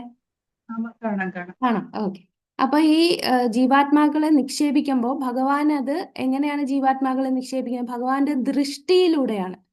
ഭഗവാൻ ദൃഷ്ടി ചെയ്യുമ്പോൾ ഭഗവാന്റെ ദൃഷ്ടി നേരെ ആരിലേ പതിക്കാവൂ? ലക്ഷ്മി ദേവിയുടെ എക്സ്പാൻഷൻ ആയിട്ടുള്ള രമാദേവി. ആ രമാദേവിയുടെ നിഴലാണ് മായാദേവി. അപ്പൊ ആ മായാദേവിയിലൂടെ ശംഭു വഴിയാണ് മായാദേവിയിൽ നിക്ഷേപിക്കുന്നത്. ഭഗവാന് നേരിട്ട് മായാദേവിയുമായിട്ട് കോണ്ടാക്ട് ഇല്ല. ആ ഒരു ബന്ധം വരുന്നത് ശംഭുവുമായിട്ടാണ്. അപ്പൊ ഭഗവാന്റെ ദൃഷ്ടി ഇവിടെ രമാദേവിയിൽ പതിക്കുന്നു, രമാദേവിയുടെ നിഴല്. അപ്പൊ ആ ദൃഷ്ടി പിന്നെ ശംഭു വഴിയാണ് മായാദേവിയിൽ നിക്ഷേപിക്കുന്നത്. പിന്നീട് മഹത്തത്വം ഉണ്ടാകുന്നു. ആ മഹത്തത്വത്തിൽ നിന്ന് പിന്നെ ഓരോ ബ്രഹ്മാണ്ടത്തിലും സൃഷ്ടി നടത്താൻ പോവാണ്. അപ്പൊ ആ സൃഷ്ടി നടത്താനായിട്ട് ബ്രഹ്മാണ്ടത്തിന്റെ ഉള്ളിൽ സൃഷ്ടികർത്താവ് വേണ്ടേ? ആരാണ് സൃഷ്ടി ചെയ്യുന്നത്? അതിന് ഓരോ ബ്രഹ്മാണ്ടത്തിന്റെ ഉള്ളിലും ഭഗവാൻ ഗർഭോദകശായി വിഷ്ണുവായിട്ട് പത്മനാഭനായിട്ട് കയറുന്നു. അപ്പൊ ഇതാണ് ഒരു ബ്രഹ്മാണ്ടം. ഈ ഒരു ബ്രഹ്മാണ്ടത്തില് പകുതിയോളം നമുക്ക് ഒരു ജലം കാണുന്നല്ലേ? അത് ഏത് ജലമാണ്? ഗർഭോദകശായി, ഗർഭോദക കടൽ. ഈ നമ്മൾ നേരത്തെ ഒരു ഉപമ പറഞ്ഞില്ലേ, ഒരു തേങ്ങയുടെ പകുതി വെള്ളം ഉള്ളതുപോലെ. അതുപോലെ ഇതാണ് ബ്രഹ്മാണ്ടം. ഒരു ബ്രഹ്മാണ്ടമാണ് ഈ കാണിച്ചിരിക്കുന്നത്. അങ്ങനെ ഓരോ ബ്രഹ്മാണ്ടത്തിലും ഗർഭോദകശായി വിഷ്ണു. ഇപ്പൊ വിഷ്ണു അവതാരങ്ങളെല്ലാം ഭൗതിക ലോകത്താണ്. ആത്മീയ ലോകത്ത് വിഷ്ണു അവതാരങ്ങൾ ഇല്ല. ആത്മീയ ലോകത്തെല്ലാം നാരായണന്റെ മറ്റ് എക്സ്പാൻഷൻസും ആണ്. അപ്പൊ ഇവിടെ ഗർഭോദകശായി ആദ്യം മഹാവിഷ്ണു അല്ലെങ്കിൽ കാരണോദകശായി വിഷ്ണു. ഇത് ഗർഭോദകശായി വിഷ്ണു ഓരോ ബ്രഹ്മാണ്ടത്തിന്റെ ഉള്ളിലും കയറുന്നു.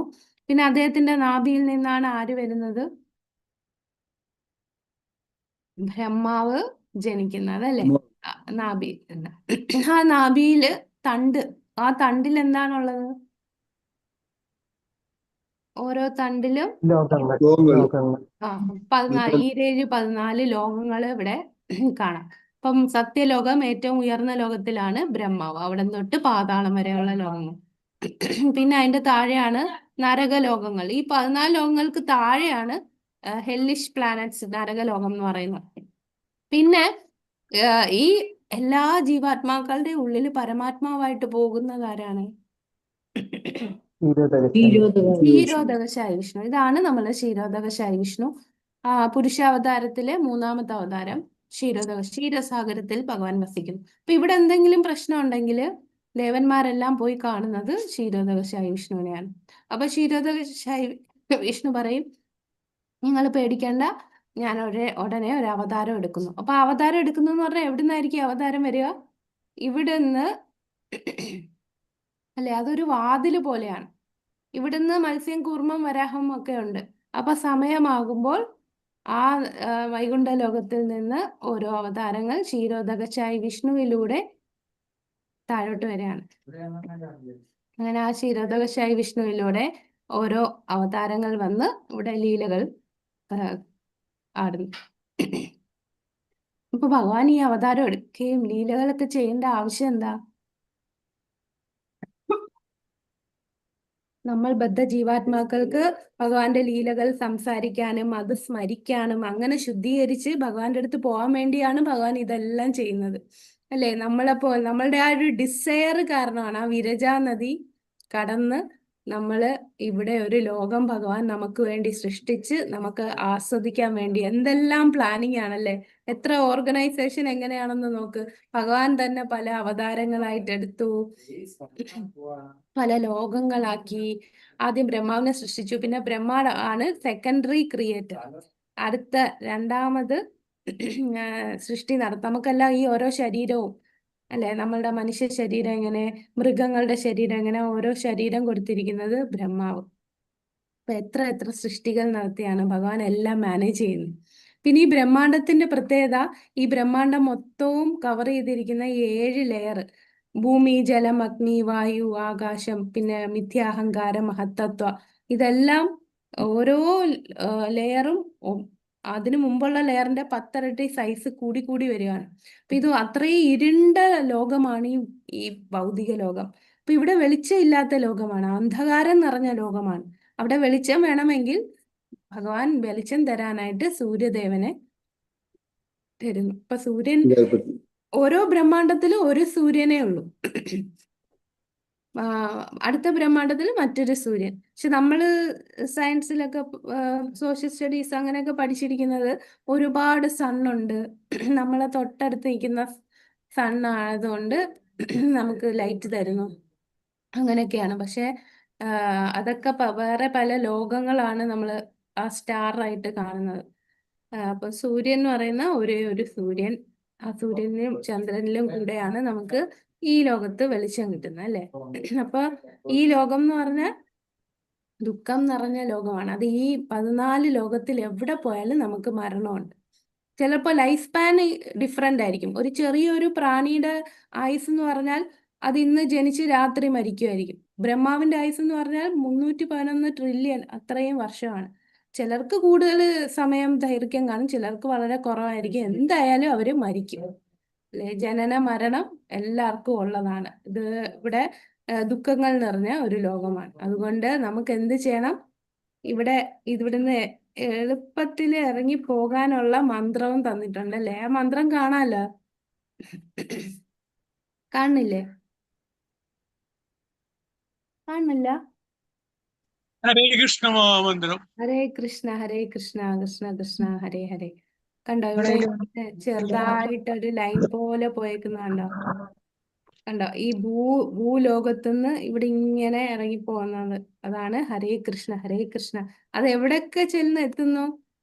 അത് വൈകുണ്ഠ ലോകത്തിലൂടെ കടന്ന് അങ്ങ് ഗോലോക വൃന്ദാവനത്തിൽ എത്തി നിൽക്കാൻ. അതാണ് ആ കലിയുഗത്തില് വളരെ എളുപ്പത്തിൽ നമുക്ക് ഭഗവാന്റെ അടുത്ത് എത്താൻ സാധിക്കും. അതാണ് ഹരേ കൃഷ്ണ മഹാമന്ത്രത്തിലൂടെ. അപ്പൊ നമ്മൾ ആ ഭൗതിക ലോകത്ത് ഇവിടെ ആരൊക്കെയുണ്ട്? കുറെ ദേവന്മാരെയൊക്കെ ഭഗവാൻ സൃഷ്ടിച്ചു, അല്ലെ?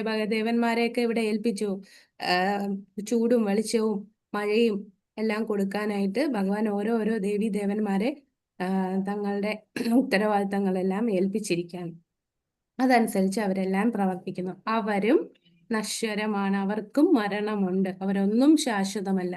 ഭഗവാൻ മാത്രമാണ് പൂർണ്ണ സ്വതന്ത്രൻ, അനശ്വരമായിട്ടുള്ളത്. അപ്പൊ ഈ ലോകത്ത് നിന്ന് നമ്മൾ അപ്പുറത്തെ ഈ ലോകം കുണ്ഠിതങ്ങളില്ലാത്ത ലോകമാണ്. അവിടെ എപ്പോഴും ആനന്ദമാണ്. സദാസമയം നമ്മൾ ഭഗവാന്റെ സേവനത്തിൽ മുഴുകിയിരിക്കുകയാണ്. വൈകുണ്ഠ ലോകവും ഗോലോക വൃന്ദാവം. അപ്പൊ അങ്ങോട്ട് പോകാനായിട്ടാണ് നമ്മൾ ശ്രമിക്കേണ്ടത്. ഇനി നമുക്കറിയാം 4 തരത്തിലുള്ള, ഇത് 11ാമത്തെ സ്കന്ധത്തിൽ പറയുന്നതാണ്, 4 തരത്തിലുള്ള ഡിസ്ട്രക്ഷൻ വരുന്നുണ്ട്. നമ്മൾ നാശം സംഭവിക്കുന്ന 4 തരത്തിലാണ്. അതേതാന്ന് അറിയാമോ? അത് ഞാൻ പറഞ്ഞിട്ടുണ്ടോ?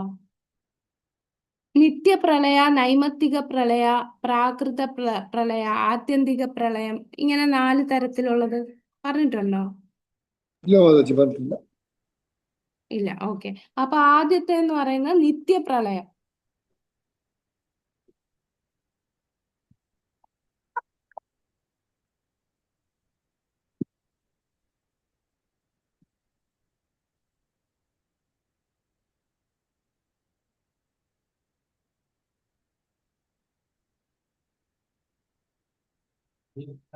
നിത്യപ്രളയം എന്ന് പറഞ്ഞാൽ നമ്മൾക്ക് സംഭവിക്കുന്ന മരണം, ശരീരം നശിക്കുന്നതിനെയാണ് നിത്യപ്രളയം എന്ന് പറയുന്നത്. നിത്യമായിട്ട് നമുക്ക് സംഭവിച്ചുകൊണ്ടിരിക്കുന്നത്. നമ്മളെ ശരീരം ഓരോ ജന്മം എടുക്കും, കുറെ കഴിയുമ്പോൾ നമ്മൾ മരിക്കും. അതാണ് മരണമാണ് നിത്യപ്രളയം. അത് കഴിഞ്ഞ് വീണ്ടും ജനനം സംഭവിക്കും. അതിങ്ങനെ കണ്ടിന്യൂ ചെയ്തുകൊണ്ടിരിക്കുന്നതാണ് നിത്യപ്രളയം. രണ്ടാമത്തത് നൈമിത്തിക പ്രളയം. നൈമിത്തിക പ്രളയം എന്ന് പറഞ്ഞാൽ ബ്രഹ്മാവിന്റെ പകല് കഴിയുമ്പോൾ, അല്ലെ, ബ്രഹ്മാവിന്റെ രാത്രി തുടങ്ങുമ്പോഴത്തേക്കും ഒരു പ്രളയം നടക്കും. അതാണ് നൈമിത്തിക പ്രളയം. ഇപ്പൊ ധ്രുവലോകം വരെ എല്ലാം വെള്ളത്തിന്റെ അടിയിലായിരിക്കും, ഗർഭോദക കടലിന്റെ അടിയിൽ വരും. അപ്പോൾ ഈ ജീവജാലങ്ങളെല്ലാം നേരെ ഗർഭോദകശായി വിഷ്ണുവിന്റെ ഉള്ളിലേക്ക് കയറും. അതാണ് എന്താണ് നൈമിത്തിക പ്രളയം. അപ്പൊ ഇതിനകത്ത് നമ്മൾ നോക്കുകയാണെങ്കിൽ ഈ ഗർഭോദകശായി വിഷ്ണു നൈമിത്തിക പ്രളയം എന്ന് പറയുമ്പോൾ നമ്മുടെ ഈ ബ്രഹ്മാവിന്റെ പകല് കഴിഞ്ഞ് രാത്രി തുടങ്ങുമ്പോഴാണ്. ആ സമയത്ത് ഈ ധ്രുവലോകം വരെ ഈ ഗർഭോദക കടല് മുങ്ങും. ആ സമയത്ത് ആ ജീവജാലങ്ങൾ, വെള്ളത്തിന്റെ അടിയിലുള്ള ജീവജാലങ്ങൾ എന്ത് ചെയ്യും?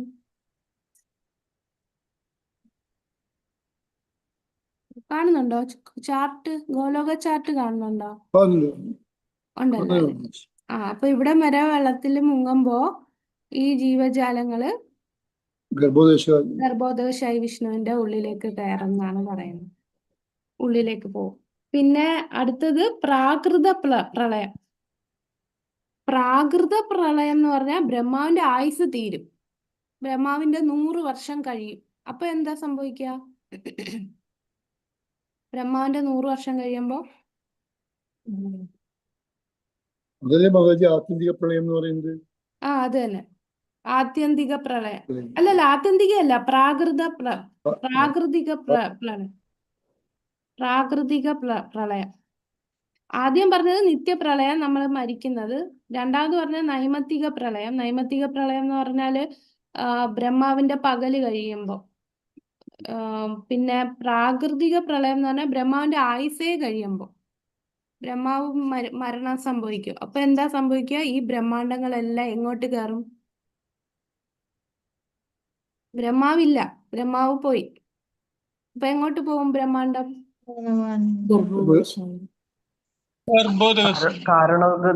കാരണോദകശായി വിഷ്ണു. കാരണോദകശായി വിഷ്ണുവിന്റെ ഉള്ളിൽ.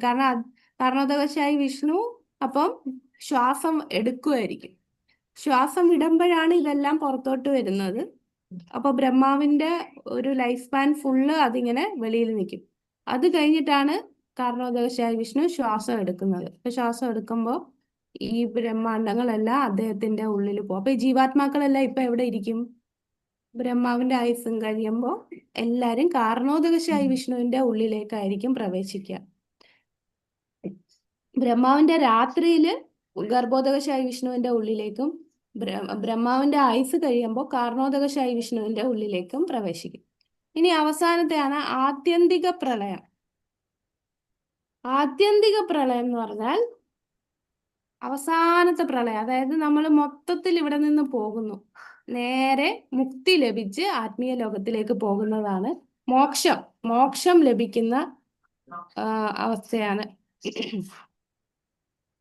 നമ്മളുടെ നിത്യാഹങ്കാരമെല്ലാം മാറി, നമ്മുടെ സൂക്ഷ്മ ശരീരം എല്ലാം വിട്ട് നമ്മള് ആത്മാവ് തിരിച്ച് വൈകുണ്ഠത്തിലോ ഗോലോക വൃന്ദാവനത്തിലോ തിരിച്ചു പോകുന്നതാണ് ആത്യന്തിക പ്രളയം. അങ്ങനെ ഈ 4 ടൈപ്പ് പ്രളയത്തെ കുറിച്ചാണ് ഇത് 11ാമത്തെ സ്കന്ധത്തില് ശ്രീമദ് ഭാഗവതത്തിൽ പറയുന്നതാണ്. എന്തോ ഒന്നുകൂടി പറഞ്ഞൂടെ? ഒന്നുകൂടെ പറയാം. ആദ്യം നിത്യപ്രളയം, നമ്മളെ ശരീരം മരണം സംഭവിക്കുന്നത്, ശരീരം നശിക്കുന്നത്. രണ്ടാമത് നൈമിത്തിക പ്രളയം, ബ്രഹ്മാവിന്റെ പകല് കഴിഞ്ഞ് രാത്രി സമയമാകുമ്പോഴാണ് ഉണ്ടാകുന്ന പ്രളയമാണ്. ആ സമയത്ത് എല്ലാ ജീവാത്മാക്കളും ഗർഭോദകശായി വിഷ്ണുവിന്റെ ഉള്ളിലേക്ക് കയറും. കാരണം ധ്രുവലോകം വരെ ഉള്ള ഈ ലോകങ്ങളില് ഗർഭോദക കടലിന്റെ അടിയിലാകും. അപ്പൊ ജീവാത്മാക്കളെല്ലാം ഭഗവാന്റെ ഗർഭോദകശായി വിഷ്ണുവിന്റെ ഉള്ളില്. പിന്നെ അടുത്ത പ്രളയം പ്രാകൃതിക പ്രളയം. അത് ബ്രഹ്മാവിന്റെ ആയുസ് കഴിയുമ്പോൾ, ബ്രഹ്മാവ് മരിച്ചു കഴിയുമ്പോൾ ആ സമയത്ത് എല്ലാ ബ്രഹ്മാണ്ടം എല്ലാം ഭഗവാന്റെ ഉള്ളിലേക്ക് കയറും. അപ്പൊ ഈ ജീവാത്മാക്കളെല്ലാം ഇപ്പൊ എവിടെയാണ്? ഭൗതിക ലോകം മൊത്തവും നശിക്കുന്ന സമയമാണ് ബ്രഹ്മാവ് മരിക്കുമ്പോൾ. ആ ബ്രഹ്മാണ്ടം എല്ലാം നശിക്കും. എന്നിട്ട് ഈ ബ്രഹ്മാണ്ടം എല്ലാം കൂടി ഭഗവാന്റെ ഉള്ളിലേക്കാണ് പോവുക. അപ്പൊ ജീവജാലങ്ങളും ഭഗവാന്റെ ഉള്ളിലേക്കായിരിക്കും പ്രവേശിക്കുക. ഏത് ഭഗവാന്റെ? കാരണോദകശായി, അതല്ലെങ്കിൽ മഹാവിഷ്ണുവിന്റെ ഉള്ളിലേക്ക്, ശരീരത്തിന്റെ ഉള്ളിലേക്ക്. അതിന് അവസാനത്തെയാണ് ആത്യന്തിക പ്രളയം. അത് നമുക്ക് മോക്ഷം കിട്ടുന്നത്. ഈ മിഥ്യാഹങ്കാരവും സൂക്ഷ്മ ശരീരം എല്ലാം വിട്ട്, ഭൗതിക ലോകം വിട്ട് ഭഗവാന്റെ ധാമത്തിൽ എത്തുന്നതാണ് ആത്യന്തിക പ്രളയം.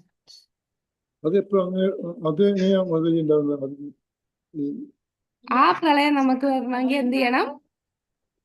ഭക്തിയുത സേവനത്തിലൂടെ മാത്രമേ നമുക്ക് ആ പ്രളയത്തിൽ എത്താൻ അല്ലേ ഭഗവാന്റെ ധാമത്തിൽ എത്തണമെന്നുണ്ടെങ്കിൽ ഇപ്പൊ ബ്രഹ്മജ്യോതിയിൽ എത്തണമെങ്കിൽ ഭക്തിയുത സേവനം അല്ലാതെയും എത്താം. പക്ഷേ ഭഗവാന്റെ ധാമത്തിൽ എത്തണമെങ്കിൽ ഭക്തിയുത സേവനത്തിലൂടെ മാത്രമേ സാധിക്കുള്ളൂ. ഇത് എല്ലാവർക്കും ഒന്നിച്ചു പറ്റില്ലല്ലോ മാതാജി. ഓരോരുത്തർക്ക് എന്തോ എല്ലാവർക്കും ഒന്നിച്ചു പറ്റില്ലല്ലോ. ഒന്നിച്ച് ഒന്നിച്ച് സംഭവിക്കാനാണ് പ്രയാസം അല്ലേ? ഓരോരുത്തരുടെയും ഭക്തിയുടെ ലെവൽ അനുസരിച്ചേ പോകാൻ പറ്റൂ. ആത്യന്തിക പ്രളയം ഒന്നിച്ച് വരണമെങ്കിൽ നമ്മളുടെ റൂളർ ഒരു ഭക്തനാണെങ്കിൽ, ഇപ്പൊ പരിഷത്ത് മഹാരാജാവ് ഭരിച്ചിരുന്ന കാലത്തൊക്കെ ആ ഭക്തനാകുമ്പോ എല്ലാരും ഭക്തി ചെയ്യും.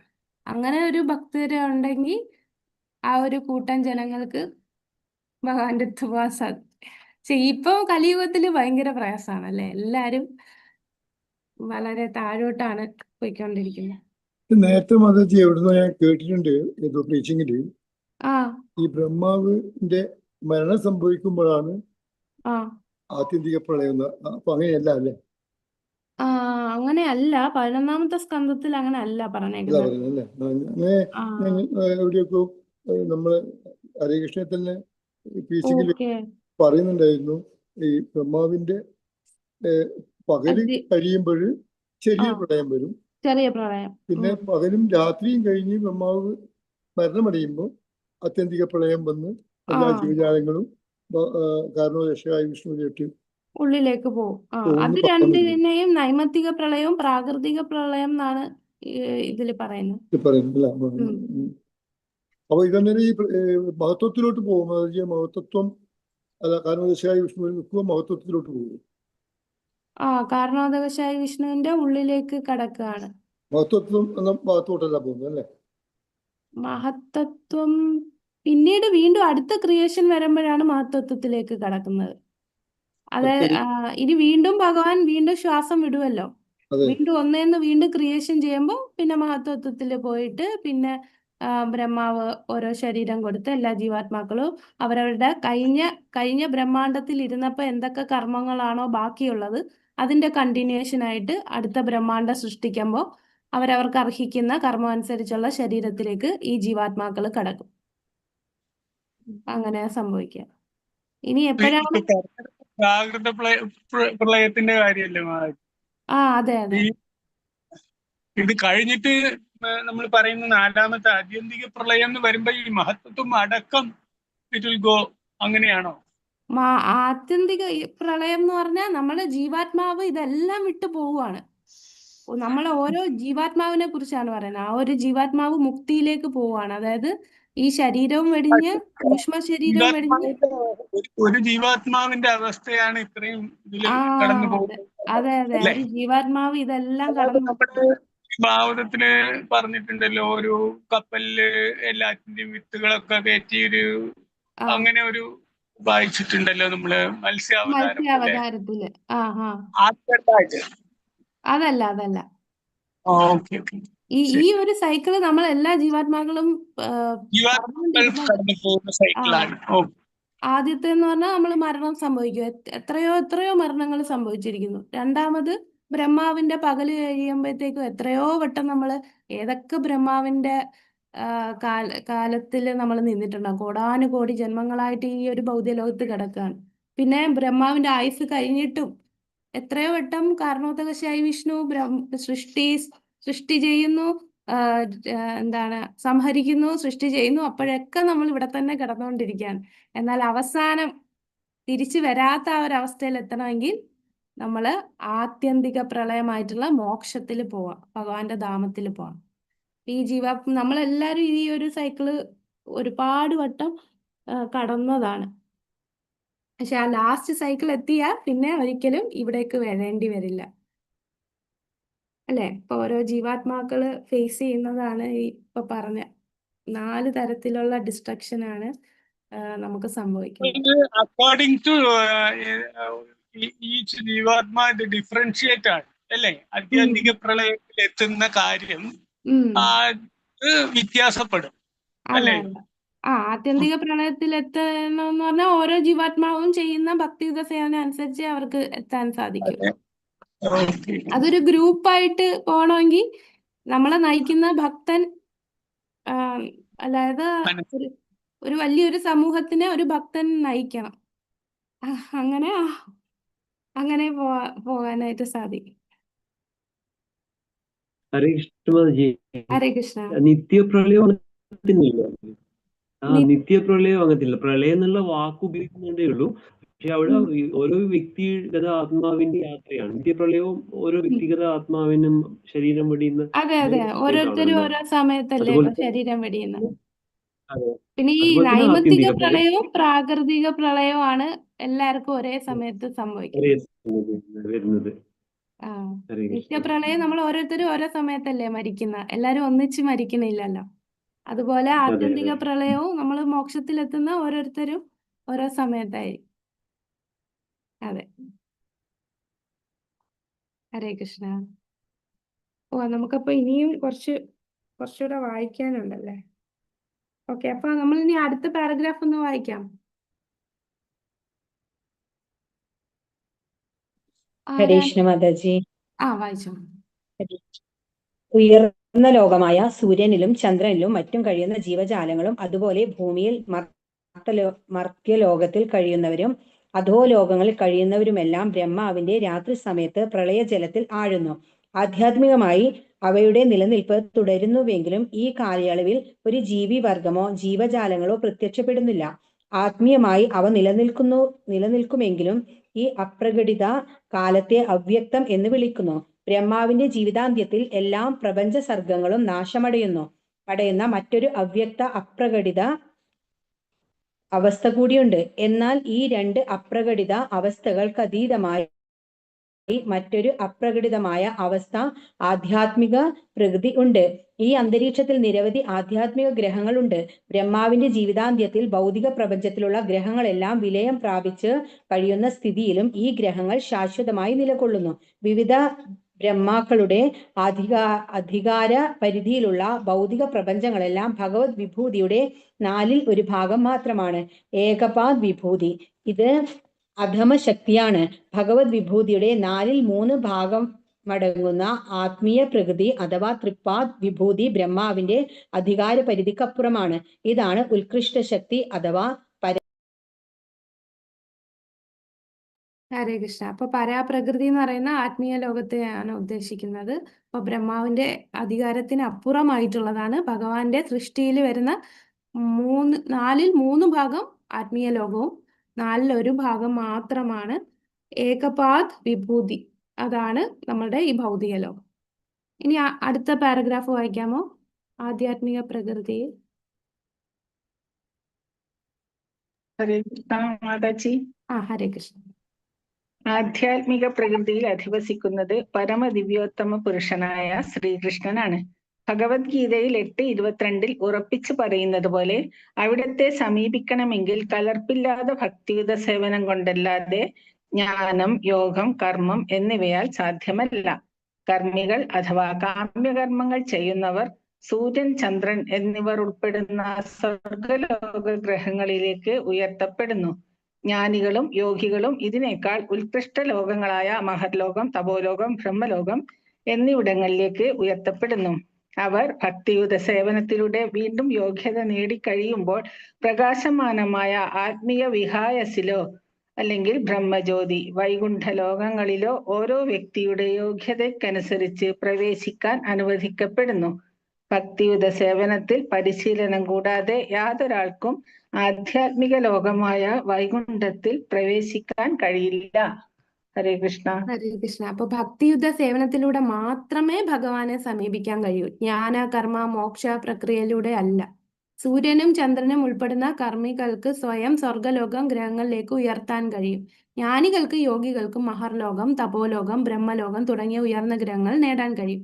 അവിടെ നിന്ന് അവരുടെ യോഗ്യത അനുസരിച്ച് ആത്മീയാകാശത്തില് അല്ലെങ്കിൽ വൈകുണ്ഠ ഗ്രഹത്തിൽ പ്രകാശമാനമായ പ്രപഞ്ച അന്തരീക്ഷത്തിലേക്ക് പോകാൻ കഴിയും.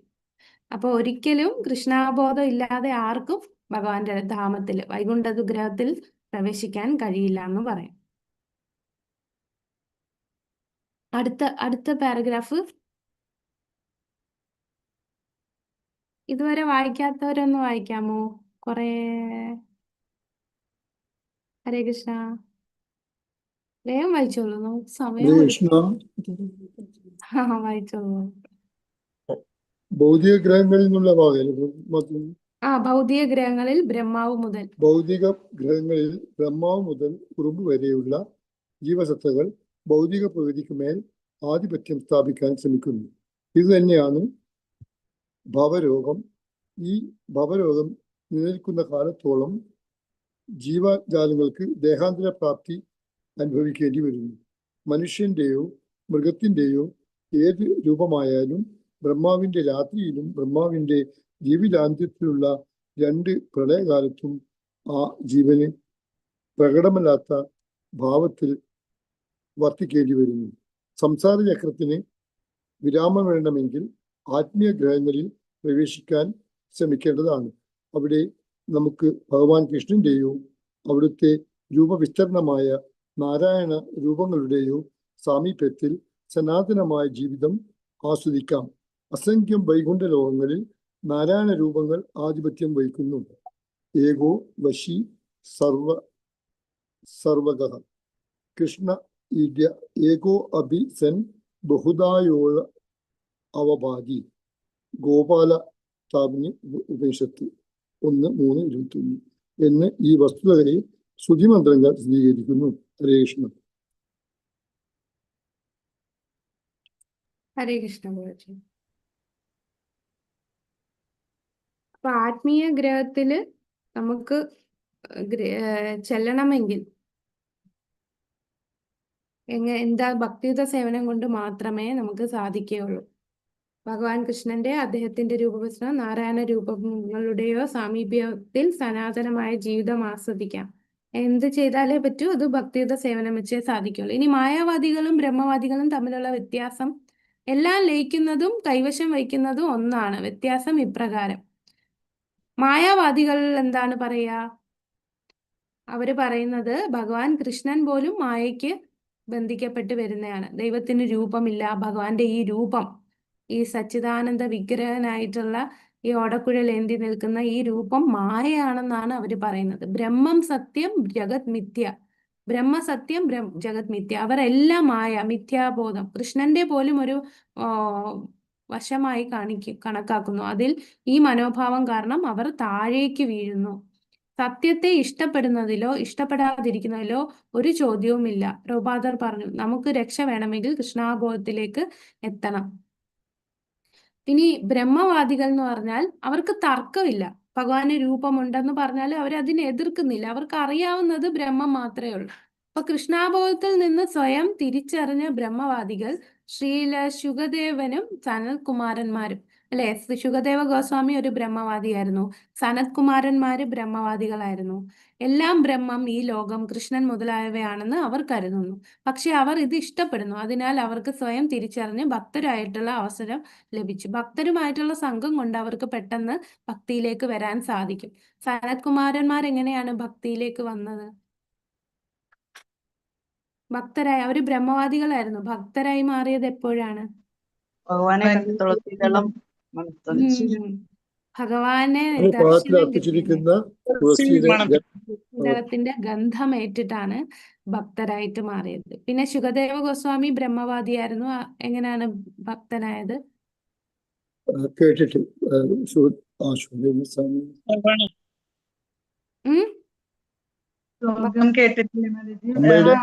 ശ്രീമദ് ഭാഗവതത്തിലെ ശ്ലോകങ്ങൾ കേട്ടാണ് അല്ലെ ഭഗവാന്റെ രൂപത്തിന്റെയും ഭഗവാന്റെ ആ കാരുണ്യം. അഹോബകീയം സ്തനകാലകൂടം അല്ലെ, അത്ര കാരുണ്യവാനാണ് ഭഗവാൻ. പിന്നെ ബർഹാപീഠം, ആ ശ്ലോകത്തില് ഭഗവാന്റെ രൂപം വർണ്ണിക്കുന്നു. ഈ 2 ശ്ലോകം കേട്ടിട്ടാണ് അദ്ദേഹം ഭക്തനായി മാറുന്നത്. പിന്നീട് അദ്ദേഹം തന്റെ പിതാവിൽ നിന്ന് ഭാഗവതം മനസ്സിലാക്കി അദ്ദേഹം ഭക്തനാകുന്നു. അപ്പൊ ബ്രഹ്മവാദികൾ എന്ന് പറഞ്ഞാൽ മായാവാദികളെ പോലെ അത്ര. എന്തോ പ്രഭു? ഇപ്പൊ പറഞ്ഞ ശ്ലോക അത് ഒന്നും കൂടി പറയാമോ? ഓക്കെ പ്രഭു. ആദ്യത്തെ ശ്ലോകം ഭഗവാന്റെ കാരുണ്യം കൊണ്ട് എങ്ങനെ ഭക്തനാകുന്നു എന്നുള്ള ശ്ലോകമാണ്. അഹോബകീയം സ്തനകാലകൂടം ജികാംസയെ യോപാതി യസ്യ കാമേ. എന്തായിരുന്നു? മറന്നുപോയി. അഹോബകി സ്തനകാലകൂടം ജികാംസയാപ്യാതി യസ്യ കാമേ. കിട്ടണില്ല. മറ്റേത് ബർഹാപീഠം. ഏതാണ് 12 കന്ധം? അഹോബകീയം എന്ന് പറയുന്നത് ശരിക്കും അത് ആരാണ്? വിതുരര് മൈത്രേയ മുനിയോട് പറയുന്ന ആ ഭാഗത്തിൽ വരുന്നതാ. നോക്കിക്കോളാം. കുറെ നാൾ നമ്മൾ ശ്ലോകം ചെല്ലാതിരിക്കുമ്പോഴെല്ലാം മറന്നു പോകും. ആ ശ്ലോക നമ്പർ പറയാവേ. അഹോബകീയം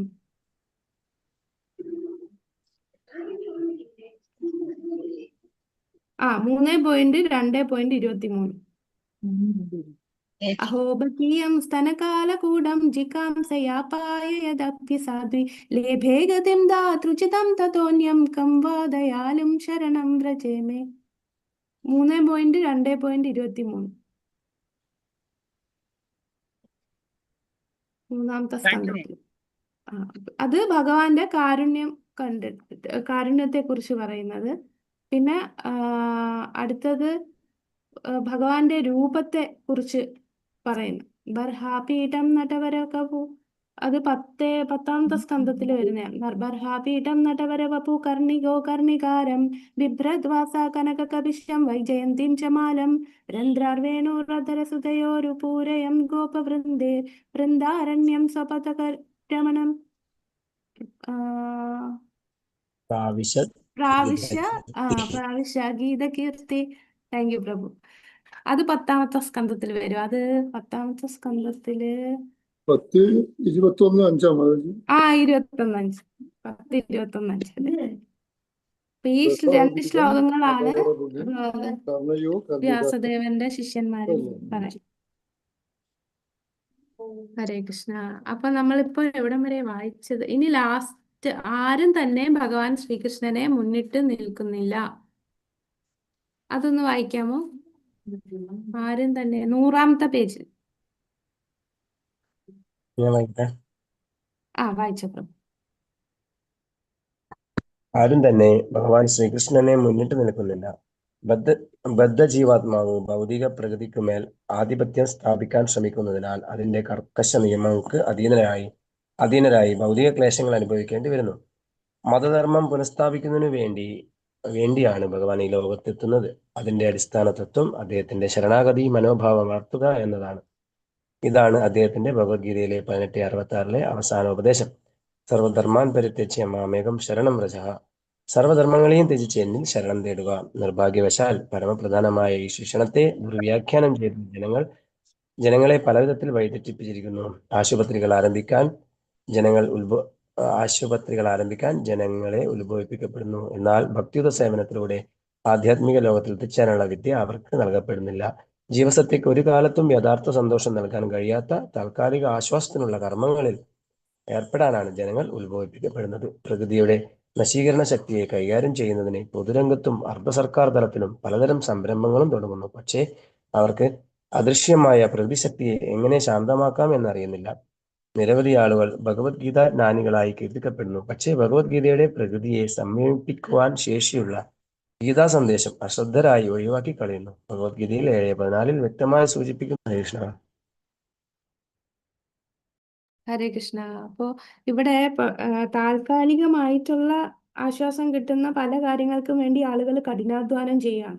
ഇവിടെ ഒന്നും യഥാർത്ഥ സന്തോഷം ലഭിക്കുകയില്ല എന്ന് അവർ മനസ്സിലാക്കുന്നില്ല. അപ്പോ ഇവിടെ പ്രഭുപാദ പറയുന്നു, നമ്മൾ പരസ്യം ചെയ്യണം. ബാക്കിയുള്ളവരൊക്കെ പല നമ്മളെ താഴോട്ട് കൊണ്ടെത്തിക്കാനായിട്ട് പല പരസ്യങ്ങളും ചെയ്യുന്നുണ്ട്. അപ്പം ആളുകളെ ഉദ്ധരിപ്പിക്കാൻ വേണ്ടിയുള്ള തരത്തിലുള്ള പരസ്യങ്ങൾ നമ്മൾ ചെയ്യണം. കമ്പനികൾ അവരുടെ ഉൽപ്പന്നങ്ങൾ വിപണനം ചെയ്യുന്നത് പോലെ മറ്റുള്ളവരെ കൃഷ്ണാബോധത്തിലേക്ക് ആകർഷിക്കാൻ പരസ്യം എഴുതുക. ചിന്താശേഷിയുള്ള ബുദ്ധിമാനായ ആളുകൾക്ക് ഇത് ആകർഷകമാക്കാൻ ശ്രമിക്കുക. ആളുകളെല്ലാം പല കാര്യങ്ങളിലും പല സംരംഭങ്ങളൊക്കെ തുടങ്ങുകയാണ്. അവരാ സന്തോഷം കിട്ടാൻ വേണ്ടിയാണ്. അത് താൽക്കാലികമാണെന്നും ഇതെല്ലാം നശിക്കുമെന്നും ഇതൊന്നും ആനന്ദം തരുന്നതല്ലെന്നും അവർ മനസ്സിലാക്കുന്നില്ല. പിന്നെ പലരും ഗീതാ സന്ദേശം തന്നെ പല വ്യാഖ്യാനങ്ങൾ കൊടുക്കും. ഇറക്കുന്നുണ്ട്. അതൊന്നും ശരിയായിട്ടുള്ള തലത്തിലേക്ക് നമ്മളെ ഉയർത്തുന്നില്ല. അപ്പോൾ കറക്റ്റായിട്ടുള്ള ജ്ഞാനം മറ്റുള്ളവരിൽ എത്തിക്കാനായിട്ട് നമ്മൾ പരസ്യം ചെയ്യണമെന്ന് പറയും. അപ്പൊ സംഭൂതിയും വിനാശവും ഒരുവൻ ശരിയായി മനസ്സിലാക്കണമെന്ന് ഈശോപനിഷത്തിലെ ഈ ശ്ലോകം പഠിപ്പിക്കുന്നു. താൽക്കാലികമായ ഭൗതികാവിർഭാവങ്ങളെ മാത്രം മനസ്സിലാക്കി ഒരാൾക്ക് തന്നെ സംരക്ഷിക്കാനാവില്ല. കാരണം പ്രകൃതിയുടെ ഗതിയിൽ ഓരോ നിമിഷവും വിനാശം നടത്തുന്നു. അഹനി അഹനി ഭൂതാനി ഗച്ഛന്തീഹ യമാലയം.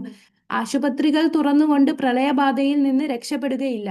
സനാതനവും ആനന്ദപൂർണവുമായ ജീവിതത്തെക്കുറിച്ചുള്ള പൂർണ്ണ ജ്ഞാനത്തിലൂടെ മാത്രമേ രക്ഷപ്പെടാൻ കഴിയുകയുള്ളൂ. വൈദികമായ പദ്ധതി മുഴുവൻ മനുഷ്യനെ നിത്യജീവിതം നേടുന്നതിലുള്ള കല പഠിപ്പിക്കുവാൻ വേണ്ടിയുള്ളതാണ്. ഇന്ദ്രിയ സുഖ സംതൃപ്തിയുടെ അടിസ്ഥാനത്തിലുള്ള താൽക്കാലിക സുഖഭോഗങ്ങളിൽ ജനങ്ങൾ വഴിമാറിപ്പോകുന്നു. അതിനാൽ നാം നമ്മെയും സഹജീവികളെയും നേർവഴിയിലേക്ക് രക്ഷപ്പെടുത്തേണ്ടതുണ്ട്. സത്യത്തെ നാം ഇഷ്ടപ്പെടുന്നതോ ഇല്ലയോ എന്നത് കാര്യമില്ല. സത്യം അതായി തന്നെ നിലനിൽക്കുന്നു. തുടർച്ചയായ ജനന മരണങ്ങളിൽ നിന്ന് രക്ഷപ്പെടണമെന്നുണ്ടെങ്കിൽ ഈശ്വരനായുള്ള ഭക്തിയുത സേവനം നാം ചെയ്യേണ്ടതുണ്ട്. ഇവിടെ പൊരുത്തപ്പെടലിന് സ്ഥാനമില്ല, കാരണം ഇതൊരു ആവശ്യമാണ്. അപ്പൊ അതേ ഉള്ളൂ ഒരേ ഒരു രക്ഷ. നമ്മൾ ആ ആത്യന്തിക പ്രളയത്തിലേക്ക് എത്തണമെങ്കിൽ നമുക്ക് ഒരേ ഒരു വഴിയേ ഉള്ളൂ. എന്താണ്? കൃഷ്ണാബോധത്തിലൂടെ ഭക്തിയുത സേവനം നമ്മൾ ചെയ്യുക. ഹരേ കൃഷ്ണ. ഈ ഒരു 14ാമത്തെ ചാപ്റ്റർ കുറച്ച് വലുതായിരുന്നല്ലേ, നമ്മൾ കുറെ സമയം എടുത്തു.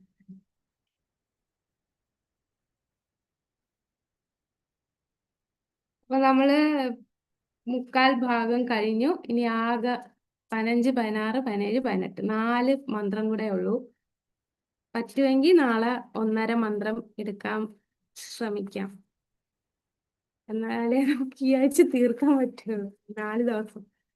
ഓക്കെ, 4 ദിവസം. 15ാമത്തെ മന്ത്രം എന്ന് പറയുമ്പം ഇനി അടുത്തത് പ്രാർത്ഥനയാണ്. അതിന് ഭഗവാന് രൂപമുണ്ട് എന്ന് വ്യക്തമാക്കുന്നതാണ് അടുത്ത മന്ത്രം. കാരണം ഇവിടെ ശരിക്കും ഇത് ആരോട് പ്രാർത്ഥിക്കുന്നതാണ് ഓർമ്മയുണ്ടോ? ഈശോപനിഷത്ത് എന്ന് പറയുന്ന മന്ത്രം. ഈ മന്ത്രങ്ങളൊക്കെ ആചാര്യൻ സ്വയംഭു മനു. കറക്റ്റ്. സ്വയംഭൂ മനു യജ്ഞാവതാരത്തോട് പ്രാർത്ഥിക്കുന്ന പ്രാർത്ഥനകളാണ് ഈശോപനിഷത്തിലെ ഓരോ മന്ത്രങ്ങൾ. അപ്പൊ ലാസ്റ്റ് മന്ത്രങ്ങൾ ചൊല്ലുന്നത് ഭഗവാന്റെ ആ ദർശനം തരാനായിട്ടൊക്കെ എനിക്ക് ആ രൂപം കാണിച്ചു തരുമെന്ന് പറയുന്ന മന്ത്രങ്ങളാണ്. പിന്നെ മരണസമയത്ത് എനിക്കെല്ലാം ഓർമ്മ തരണേ എന്ന് പറയുന്ന മന്ത്രങ്ങൾ. അപ്പൊ നമുക്ക് ആ ലാസ്റ്റ് സെഷൻ നാളെ തൊട്ട് തുടങ്ങാം. ഹരേ കൃഷ്ണ. അപ്പൊ നമ്മളുടെ ഈ യാത്ര തീരാറായി ഈ ആഴ്ച കൊണ്ട് അല്ലെ. പിന്നെ അടുത്ത മാസം എക്സാമോട് ആകുമ്പോഴത്തേക്കും കംപ്ലീറ്റ് ആവും. ഹരേ കൃഷ്ണ. നമുക്ക് ചുരുക്കാം അല്ലേ, സമയം ഒരുപാടായത്. ഹരേ കൃഷ്ണ. ഹരേ കൃഷ്ണ. വാഞ്ചാകൽപതരുഭ്യശ്ച കൃപാസിന്ധുഭ്യഃ പതിതാനാം പാവനേഭ്യോ വൈഷ്ണവേഭ്യോ നമോ. अनंत कोटि वैष्णव वृंद की जय। श्रील प्रभुपाद की जय। गुरु महाराज की जय। गौर प्रेमानंदे हरि।